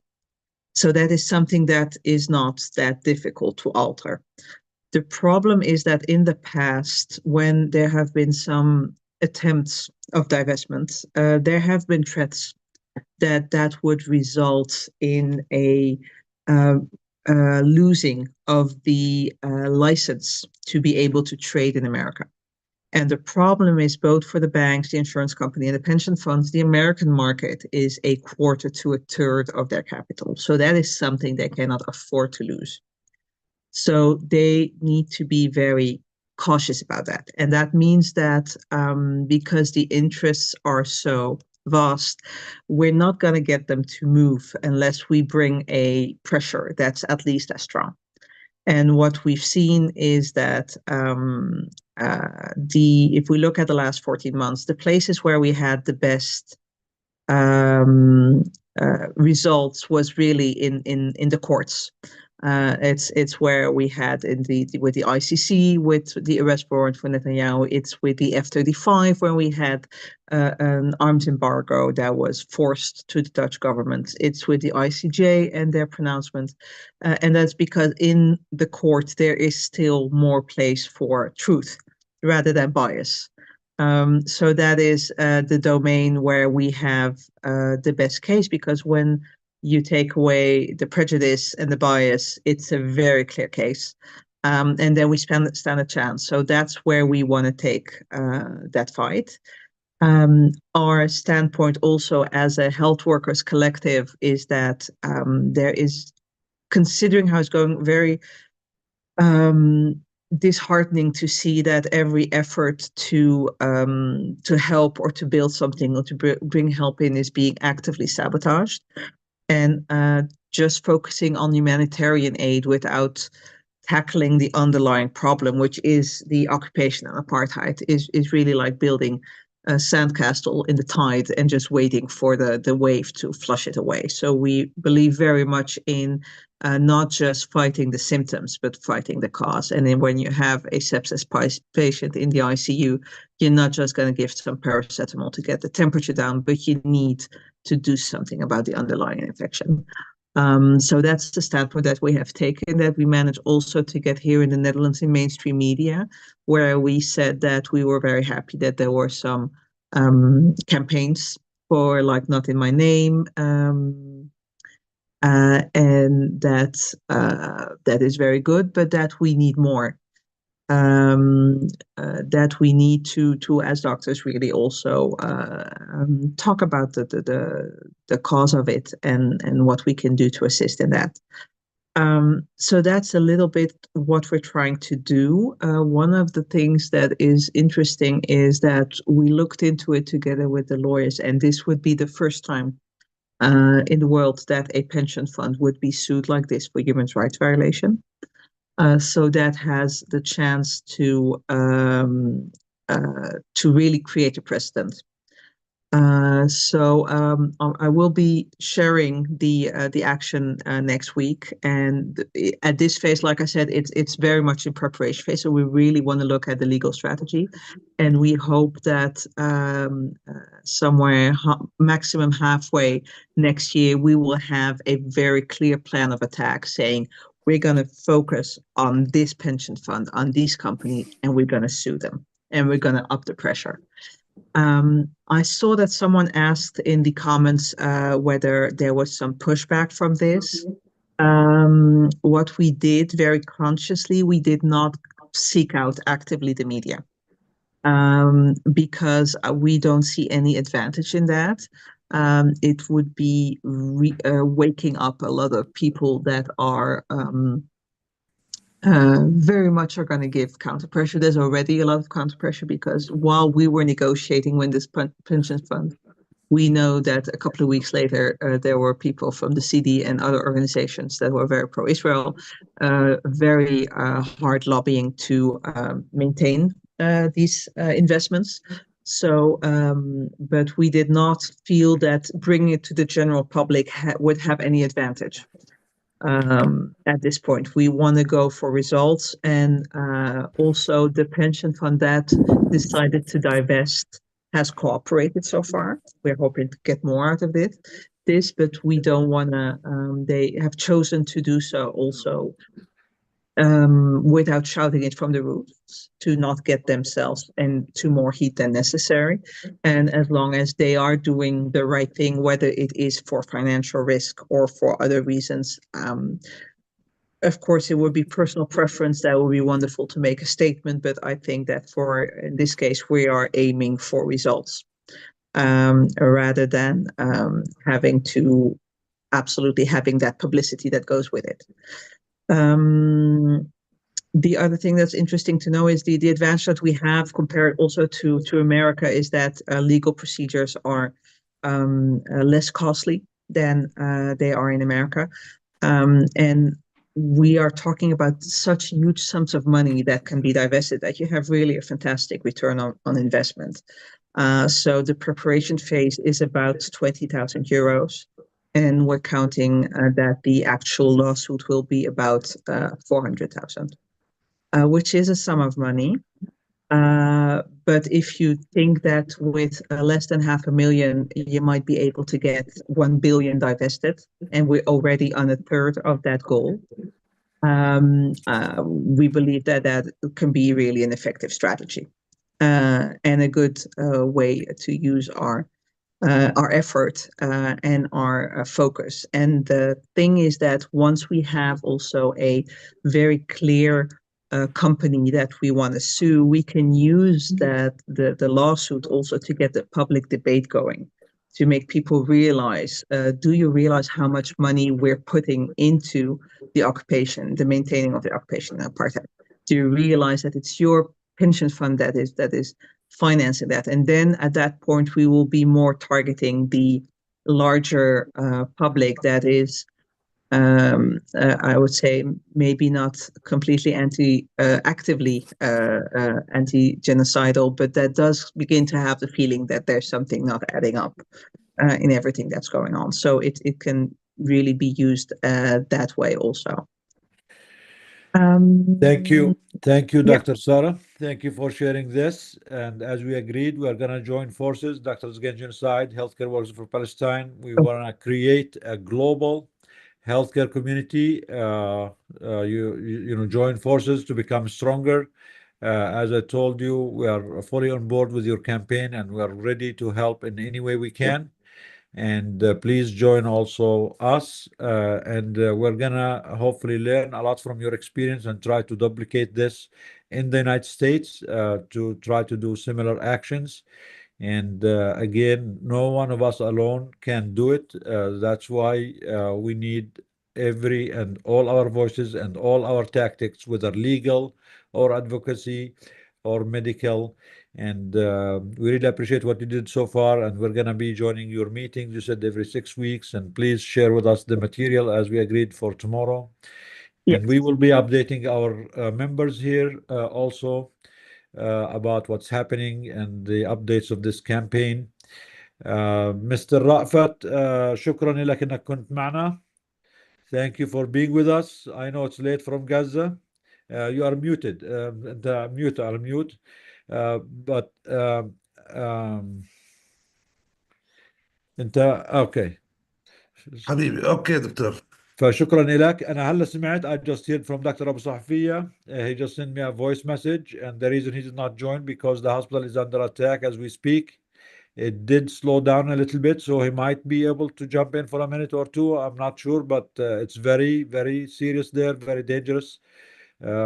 Again, one more time, we want to thank our doctor from Awda Hospital, Ra'fat Al-Majdilawi, for being with us. You are welcome to stay. We still have one more speaker to go. تقدر تضل معنا, احنا في عندنا كمان speaker, but if it's too late or if the connection is not good, you are welcome to leave anytime. So feel free. إذا حاب تستنى معنا, في عندنا كمان سبيكر. إذا أنت مستعجل أو تأخر لا وقت فيش عندك تقدر. لا بالعكس أنا سعيد إن أكون معك. الله يخليك, خليك معنا please. إحنا I know it's hard on you. We're always demand too much of Gaza colleagues and Gaza people, but you know you're tough and you can do it. So أهلا وسهلا فيك. Welcome. Now we have Dr. Again, Dr. Abu Safia might join in a minute if the bombing slowed down. I hope he can, at least he can share with us what happened in the last couple of hours while we were here in the meeting. They were under bombs. Now our next speaker is Dr. Asfia Qaadir. She is an adult and child psychologist. She's here in the United States, in Minnesota. She is going to share with us the unique impact of genocide on children and childhood. We all know that there are laws of war, that children should be spared from the aftermath of war, but Dr. Asfia has even a different approach to this, because genocide is different than war, and there are special effects and circumstances or impacts that genocide imposes on children beyond what war can impose on them. So Dr. Asfia, thank you for being with us. And I'm sorry about I did not do the full introduction. I'm usually bad with those. Plus, I'm trying to keep up with Dr. Abu Safia, see what's happening with him. So welcome on board. No, thank you so much, Dr. Jabour, and thank you for organizing for today under the emergency circumstances. So my focus in psychiatry is child and adolescent. I work with families and also work specifically at the level of transgenerational trauma and understanding the impact of sociopolitical impacts on child development. I'll start off by saying that first and foremost, to understand the impact of what we are witnessing, we have to understand the language, and we have to understand that concepts are contained in language. And in that way, concepts can be erased through language. And as healthcare workers, we're very specific about our words and our language. And so I'm hoping that the few minutes that I take today to offer some clarity, we can take that and carry it forward, especially as healthcare workers and how we're framing and speaking and advocating. First and foremost, what we are witnessing is an escalation. It's not something that began in October 2023. It's a continuation of Nakba that has been going on for generations.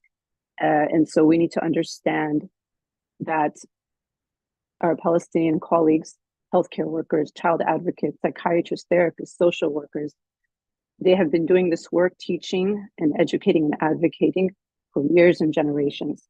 And all of that information is available, and we need to be leaning into that information first and foremost. So I'll name some leaders specifically, and there are far more, but I'd like to also offer some resources through this group after today's meeting for those who would like to learn more. Dr. Samah Jabr is a psychiatrist, and she is the chair of mental health unit at the Palestinian Health Ministry.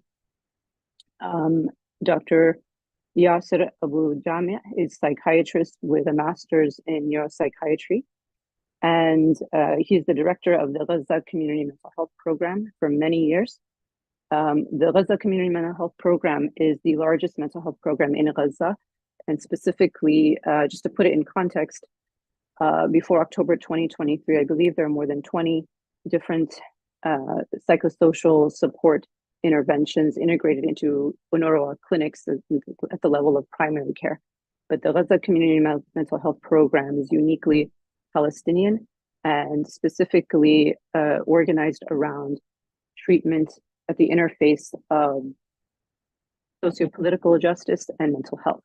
So again, the contextualizing of mental health is so important for recovery. And so that's part of why the language matters for those of us who are advocating. I'd also like to make mention of Dr. Othman Muhammad, who is a child and adolescent psychiatrist. He is based in the US currently. He is on the board of the Gaza Mental Health Foundation, which is part of the Gaza Community Mental Health Program. And that foundation does a ton of education and advocacy. And in this moment also, I'll send their website. They have done a number of webinars and panels teaching specifically on the impact on Palestinian children.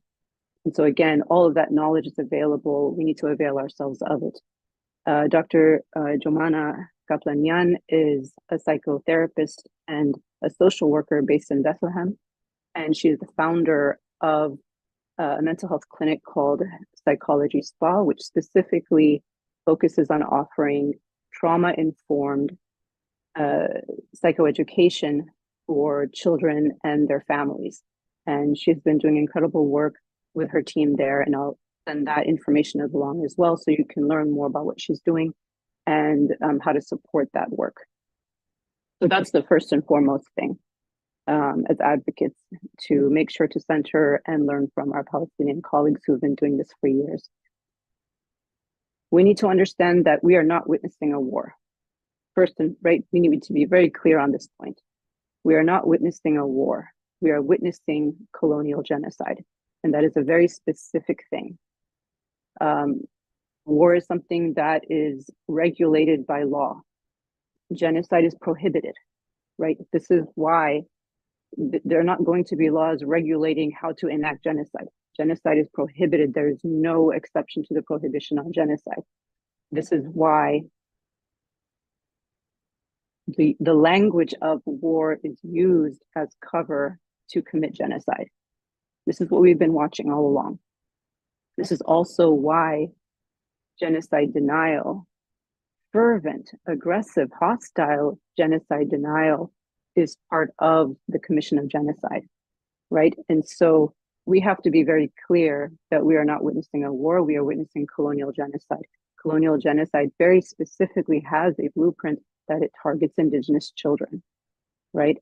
And so the children are not collateral, they are the target. And we need to keep reaffirming this reality continually so that it doesn't get lost. I think we are sharing a screen right now. Do we need to pause? We see your screen. We see your screen, but Dr. Is there- Asfia, I don't have a screen that I'm sharing. whose screen is this? Okay.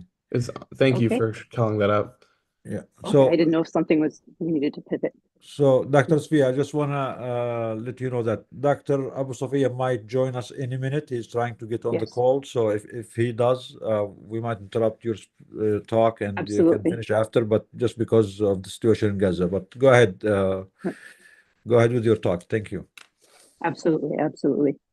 And so when you look at not another child, not another hospital, this is the frame we need to understand it with. And this is why we center the children.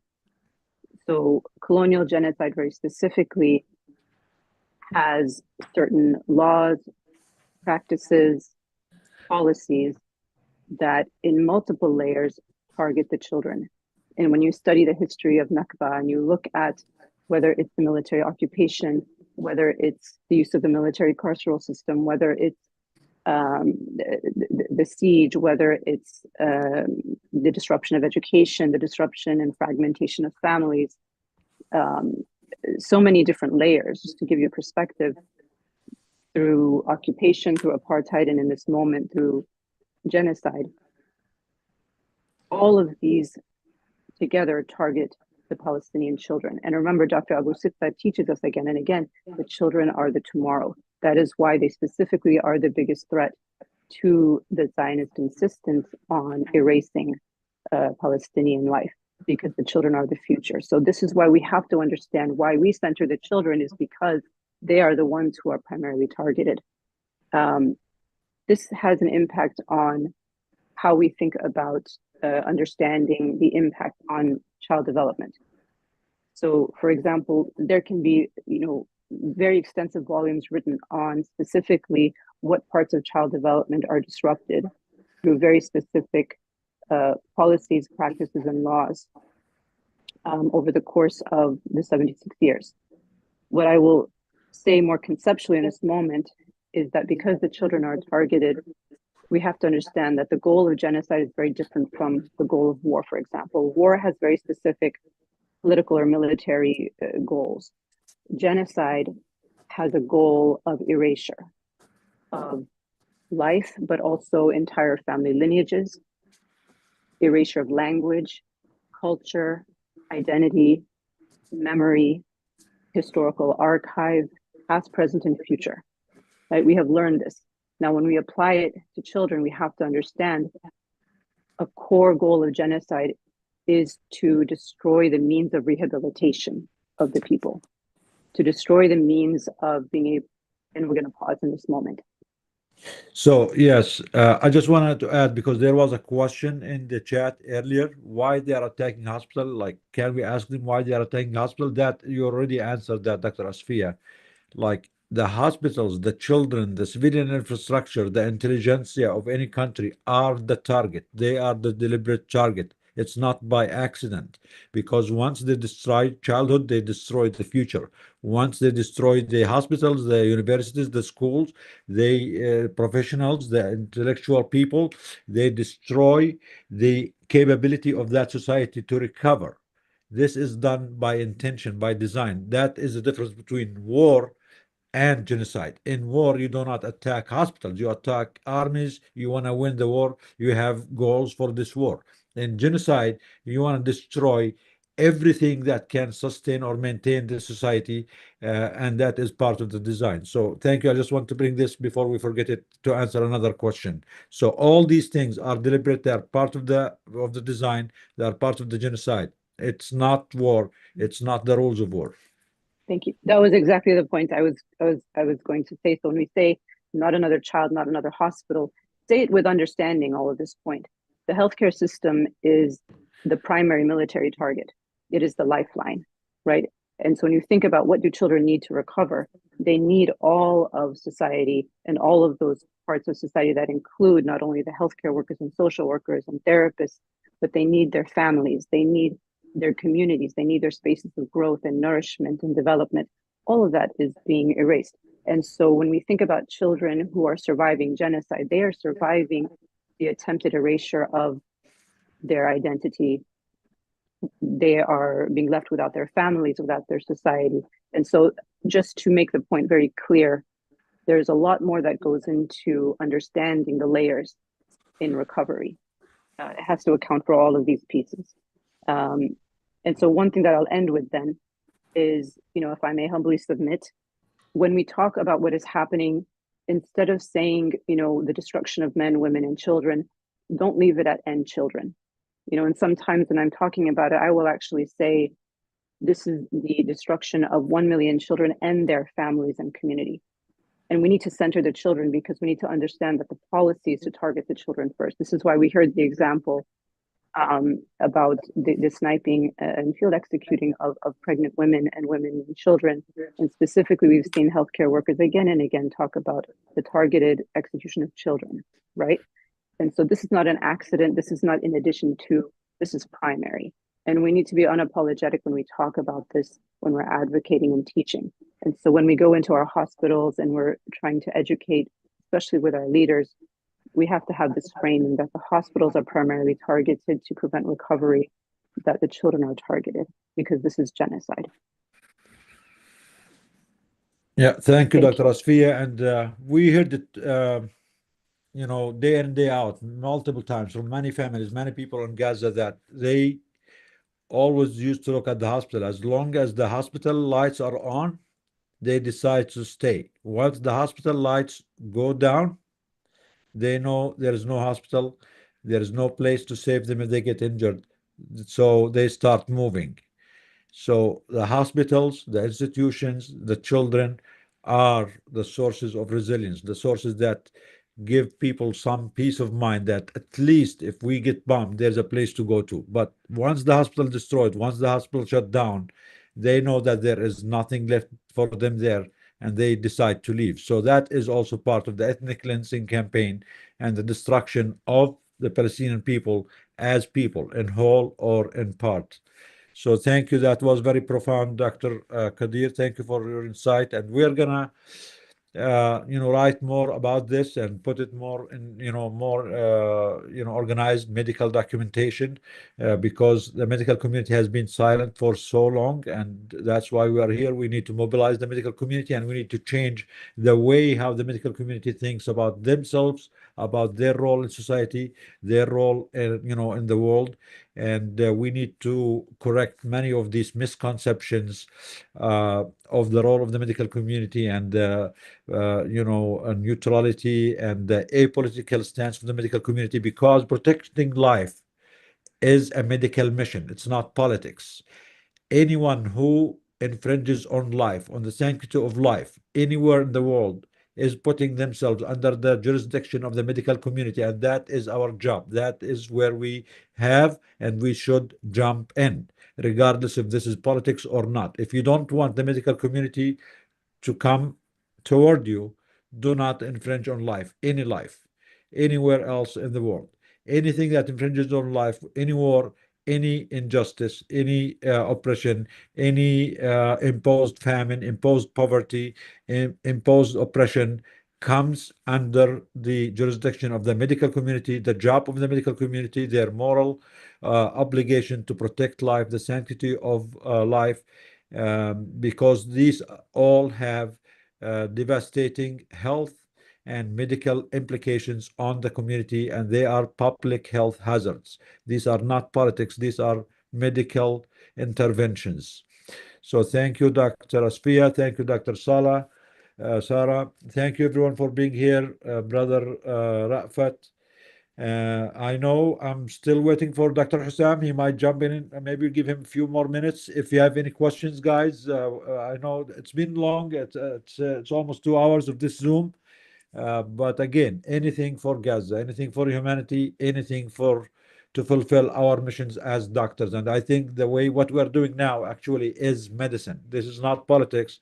This is not advocacy. This is medicine, because all what we care about is how we can save lives, how we can protect lives, how we can ask or demand protection for lives. And that is all medicine. It's not Zooms. It's not advocacy. It's not politics. This is the actual meaning of medicine.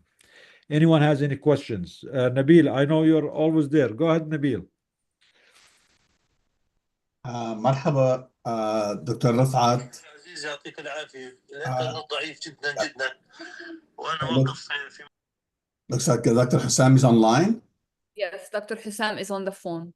Hi, Nidal, I accidentally muted you, sorry. Sorry? Yeah, unmute Nidal, please. He needs to do it himself.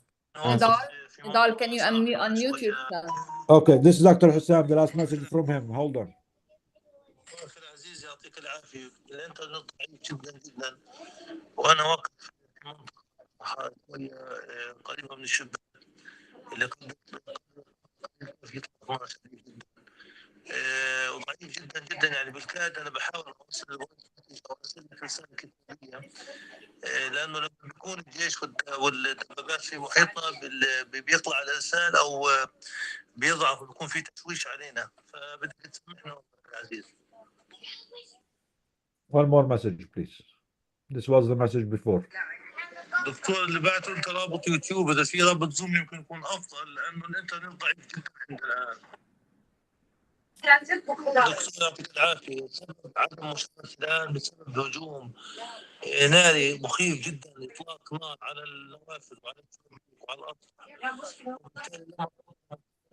وبعد قليل يعني النار يعني اطلاق نار على ساحه المستشفى وعلى قسم العنايه وقسم حديث الولاده بشكل جنوني غير مسبوق صراحه، وهذا اللي منعني انا اشارك الان معاكم في هذا اللقاء.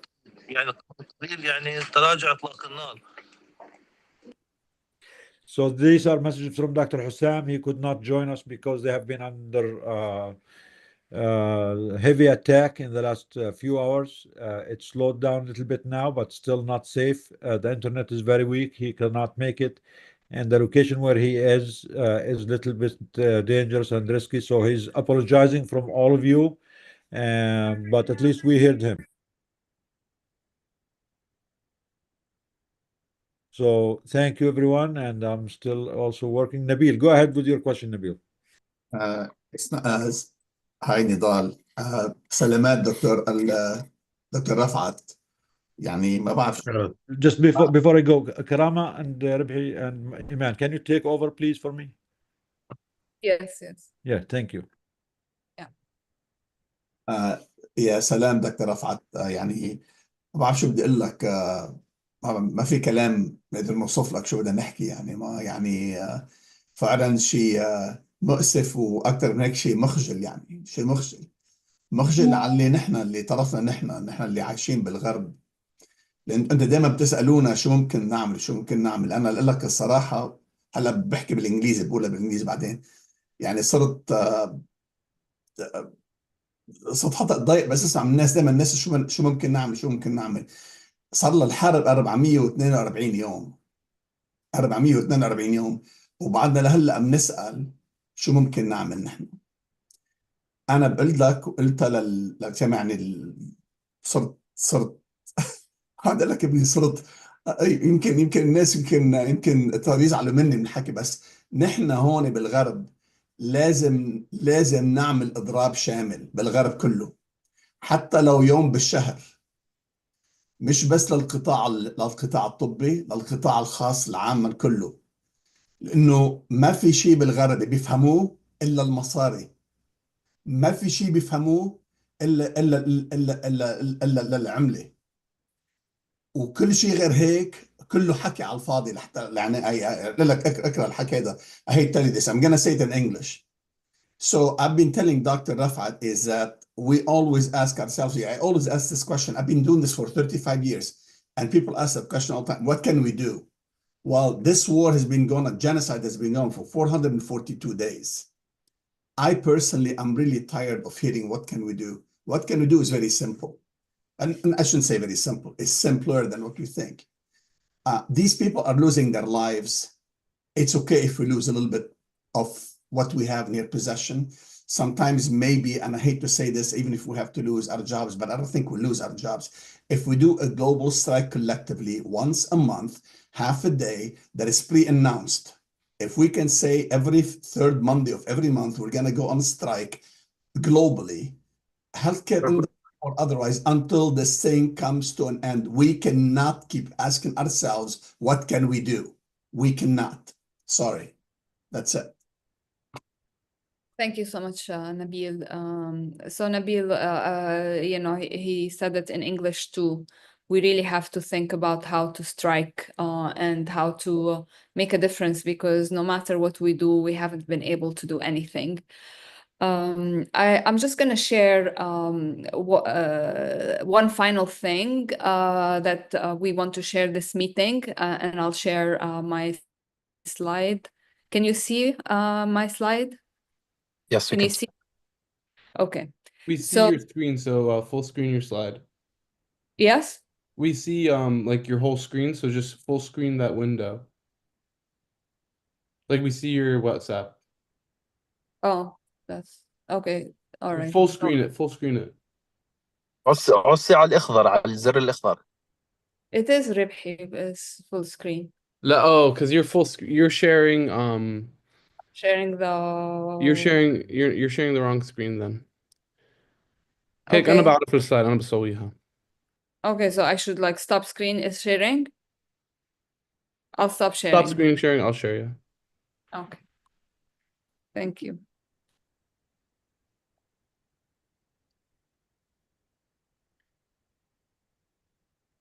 أيوة, right? The last one. Yes. The last, no, one before. Yeah, here. So thank you, everybody. This was a very long presentation, but like Dr. Nidal said, this is part of our work as a medical community, that we have to help our colleagues and help patients and end genocide. And that's the mission of Doctors Against Genocide since the very beginning.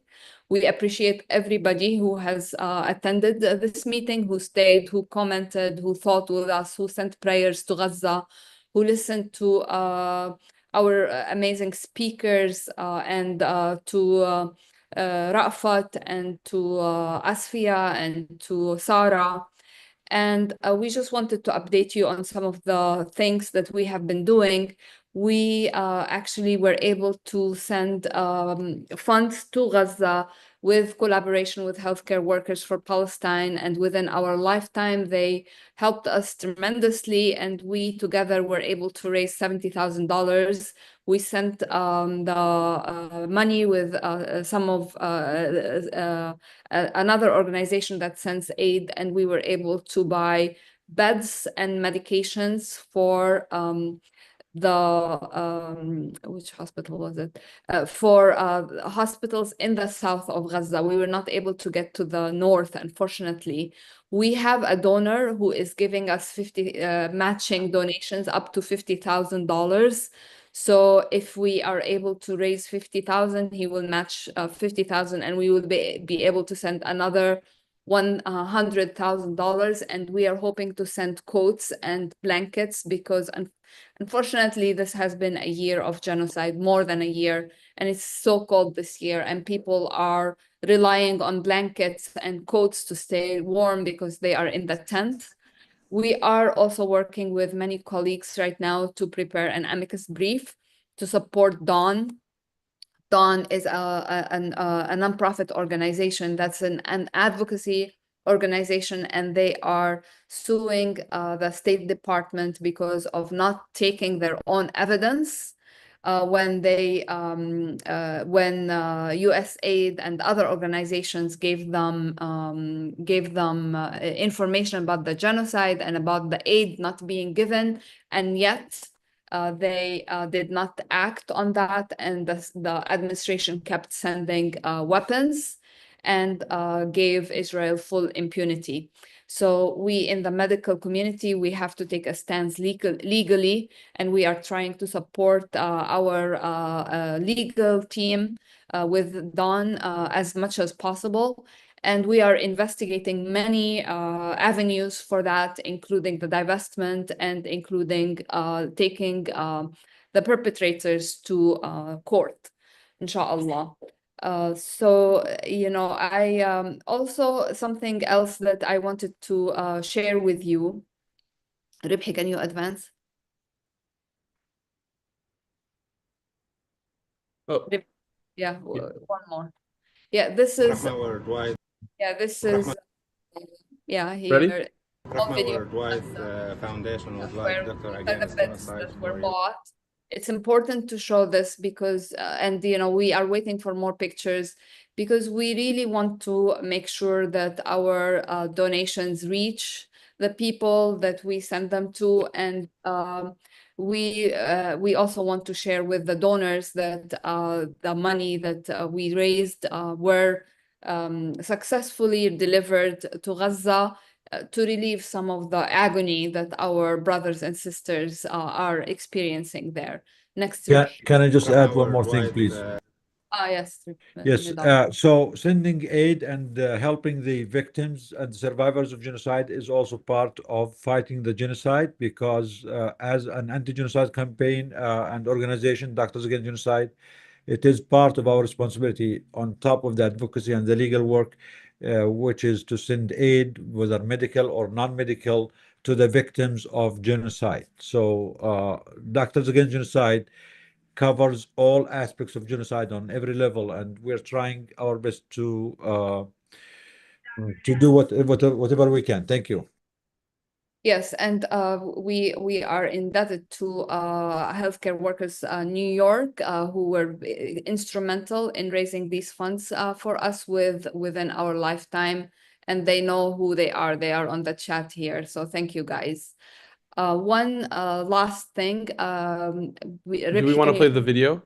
Calendar? No, we played the video. The calendar, please. Before we move on, can I add just a few quick things? Yes, of course.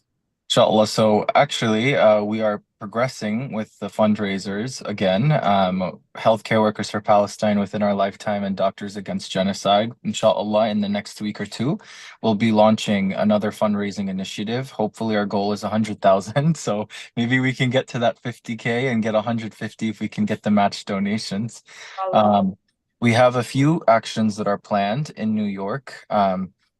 And we'll also have a panel, inshallah. We've reached out to some Gazans, so we'll do like a donation-based panel. The idea is to, now that we have this outlet, we have this way into Gaza, we can bring materials inside, is to help them as much as we can, because it's not even the least we owe them. We did this to them, like this isn't even the ground. We do want to make this, I think, especially since we have local chapters around America. We were talking about how do we maximize donations?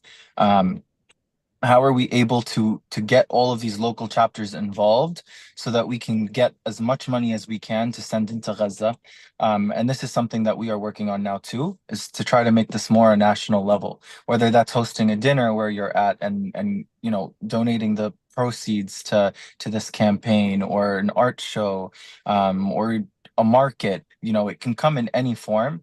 And all of these profits, inshallah, all of these donations, inshallah, will reach Gaza. Thanks to, Doctors Against Genocide. Thank you guys for, making all of these connections so that we're able to send materials, medical supplies, clothes, even food, I was told, into Gaza. We have that outlet now. Thanks. So that's all I Inshallah. Thank you. And if I may say, we also are trying to make sure as much as we can that we support our people in Palestine by purchasing things from the West Bank, from the vendors there, in order to support the people in the West Bank who are also suffering a genocidal attack on them from Israel, where there is extreme unemployment and extreme attacks by the settlers, house demolition, and frequent, almost daily incarcerations of even children. So we are concerned with all of Palestine. All the Palestinians are suffering the same. Gaza is at the brunt of it, and we are all one people. So we know that what affects one affects all the others. So we try to be very focused on our local support and not waste money bringing things from outside as much as we can. And Nidal, if I may, can I keep going with the calendar, please? Nidal, hello. Okay. I think Karen has his hands up. Do you want to hear from Karen? Do you have anything now, Karen, or later on? Can see. Okay, I'm so sorry. That wasn't meant to be up. Apologies. All right. Yeah, go ahead, Karen. So this is a very special project that we have done with Ahmed El-Khalidi, who's a Palestinian artist. This is a calendar that honors the heroic doctors of Gaza. And this is the cover of the calendar. If you look at it, it's very, very symbolic. It has a lot of Palestinian symbols, a lot of symbols of resistance, of resilience, and of the events that have happened. It has a strong medical angle. If you see, there's the word ambulance, there's the word doctors against genocide, أطباء ضد الإبادة. Middle East, there is like the kufiye, the olive tree. It is full of symbolism.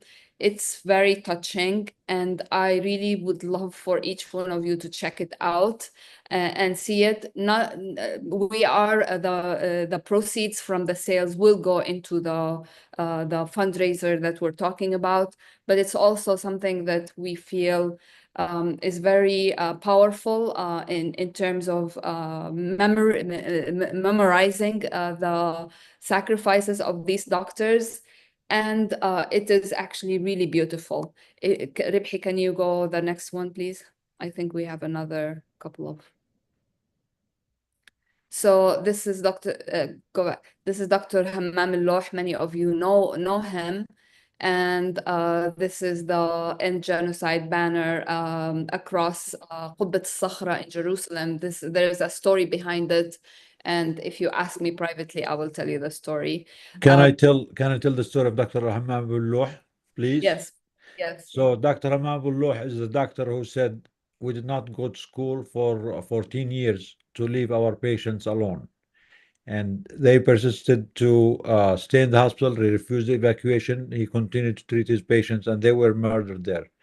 And as a reminder, I think I mentioned that before, it is also our obligation to say that we all did not go to school for 14 years to be silent on genocide and to leave our people under the heavy hand of genocide and genocidal forces. It is our role as a medical community who go to school to protect life and the sanctity of life, not to be silent on genocide. We don't go to school for 14 years to stay silent on genocide or to allow genocide, whether in Palestine or Sudan or Congo or Rohingya, anywhere else in the world. That is literally our job. That is our mission. That's our humanity. That's our profession. That is our license. And any doctor, any healthcare institutions, all the ones who are still silent on genocide, they should have their license to practice medicine revoked. These institutions should be revolutionized with a real care for humanity, for life, not for profit, because unfortunately all of them have become capitalist machines for profits and for gain, and they don't care about life, especially if you have the wrong color of your skin or the wrong language. And Dr. Allah and his colleagues are a testimony. They are our heroes. They are our role models. And that's why we put this calendar to memorize their life, their statement on life, and their statement on medicine. So thank you, Karama. Go ahead. I think that's it. We reached the end. We have Mariam has a question. Go ahead, Mariam. Assalamualaikum. A quick question about the second fundraising efforts. Is sending the blankets and things like that also going to be through Rahma Worldwide, inshallah? Yes, inshallah, most probably, but we have Rahma and we have Ta'awun. We have two organizations we are working with, and most of our equipment and supplies that we send, we purchase them from local vendors in the West Bank because we want to help the people in West Bank who are also have been under complete blockade for the last 14 months. And this way, it's like a win-win situation. So we have two organizations we are working with, Ta'awun in Nablus, West Bank, and Rahma. And depends on who has more access at that time and who has more access to more competitive prices. We will make the final decision, I think, in the next week or 10 days. Yeah, I think it's a lovely model, especially supporting Palestinians in the West Bank also. My question is there a deadline for funds? Because I'm just thinking about I think it was Enes from New York that was saying, how do we kind of make this a more national thing and have our local chapters support? So if we were to do a fundraiser specifically for this, is there a certain deadline that you all have? No, there is no deadline because as part of fighting the genocide, we have to be always try all our best to help the victims and the survivors of genocide, help them recover and help them, be steadfast. So we're trying, hopefully, our next shipment is going to be, or the fundraiser for the next shipment is going to be before the end of the year. We want to take advantage also for the end of the year for many people for tax purposes. Doctors Against Genocide, for those who don't know, is an official non-profit organization. So all your donations are tax deductible.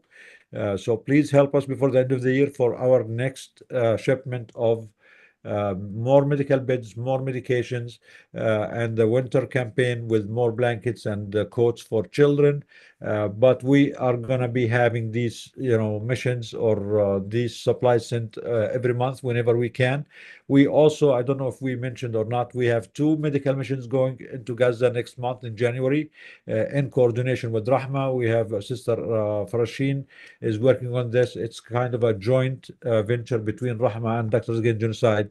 And the doctors who are going in there, we also need to, part of the fundraiser is to be able to buy supplies and try to send some supplies with those doctors, the two missions that are going in January. Inshallah. So the best way to send the funds or to donate is through the Doctors Against Genocide donation link? Yeah, Yes. we'll follow up with a link that we're basically using a new platform that will reduce the fees that we have to pay for donations. Perfect. Thank you so much. Yeah, and I also wanted to add, like, even if a ceasefire were to be announced tomorrow, the amount of aid, the amount of supplies that both the West Bank and Gaza need are, I mean, you can't even think of the number. Like, this fundraising effort needs to continue even after this genocide ends. They are more in need of it now that Israel wiped, Gaza. So all of these efforts, inshallah, regardless of whether we're in an active genocide or not, will be helping to rebuild our community in Palestine.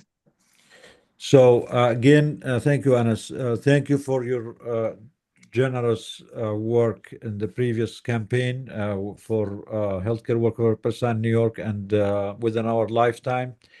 Again, also Doctors Against Genocide, we're going to be announcing this fundraiser, the campaign on our social media in the next few days. You can donate for us on our website link. For those who want to donate maybe larger amounts, they can contact us previously, send check donations. You can donate to Healthcare Worker for Palestine for, within our lifetime. We are all working together. We're all working in sync. So whatever is more convenient for you is great. If you want to have your own fundraiser, then just reach out to us. We can work together and make sure that we make the best out of it. Again, with all of us joining forces, we can make a bigger difference. None of us alone can do it all. And as long as we try to do all what we can, then we should all be okay, and our people, inshallah, will be okay too. Karen, how are you, Karen? So Karen is from our brothers and sisters in Healthcare Workers for Palestine. They are our partners in the campaign, not another child, not another hospital. Go ahead, Karen.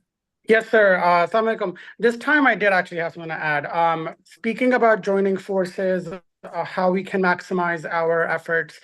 Doctors Against Genocide, y'all are our mentors, right? So most of the healthcare workers in our base, which we have almost 40 cities, but I would say only about 25, 26 of them are active, which is still, alhamdulillah, right? Like that's incredible. But something that I think has us stuck, especially with organizing, especially with doing some of the more scary things like holding our administration accountable, doing some of these, the BDS actions, I think would really help if we had our Doctors Against Genocide mentors and leaders and elders join forces with us in our cities. Almost any city near you, any main city has a healthcare worker for Palestine chapter. Looking at the attendees for the last few months at the DAG meetings, y'all are department leaders, chairs, program directors, you're tenured, right? And these universities, they can't lose you. They can't lose your work, your expertise. That's also something you bring to the healthcare working institutions. We're not weak. We have a lot of power and we have collective power. So this call to join our respective city chapters is so that we can really maximize our power and yield. To that end, I'll add the healthcare worker email. Email us and we will connect you. Thank you. Can I ask a very, very quick question? Thank you, Karen. Thank you, Karen. Thank you. Yes, please, all Doctors Against Genocide in every chapter in every city, we need to join forces with our, colleagues and healthcare workers for Palestine. Together, we're all stronger and we can learn from each other. We can empower each other. So thank you, Karen, for sending out this call. Nabil, go ahead. Very quick question. The 50,000K match, right? You mentioned Karame, right? Yes. Can you just send me the link to that one alone? Because I have all the other links, but just so I can send it to, I have a large group. I can send it to all of them. So just for that one. Yes, we will be sharing this in the next few days. The last 2 days we were busy trying to get this call on, but yeah, the link for the match for the donations and for the new shipment of beds and medication and winter supplies will be shared with everyone in the next 2-3 days at max. Thank you, Nabil. Thank you. Any other questions, guys? I think only Doctors Against Genocide meetings last for 2.5 hours almost. So, but it's okay.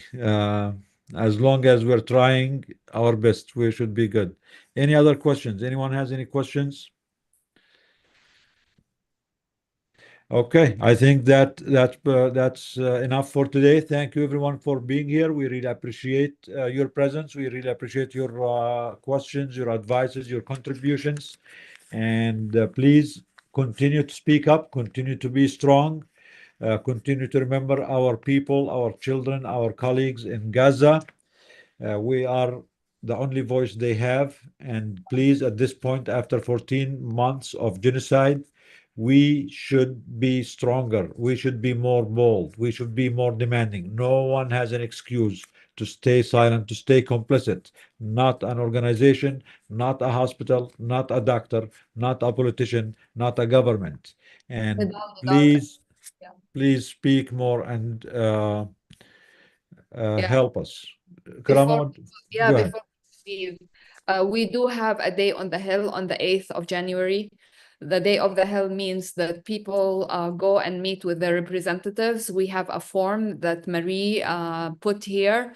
If you are interested in meeting your representative or meeting other representative and speak up against genocide in Gaza, please fill the form, get yourself a ticket, come to DC. It's a great way to learn how to organize in the Hill and meet other people. And we need more voices on the Hill speaking up against the genocide. Our opponents are constantly there. And even though we believe that this government is complicit, they are still working for us and we have to tell them what to do.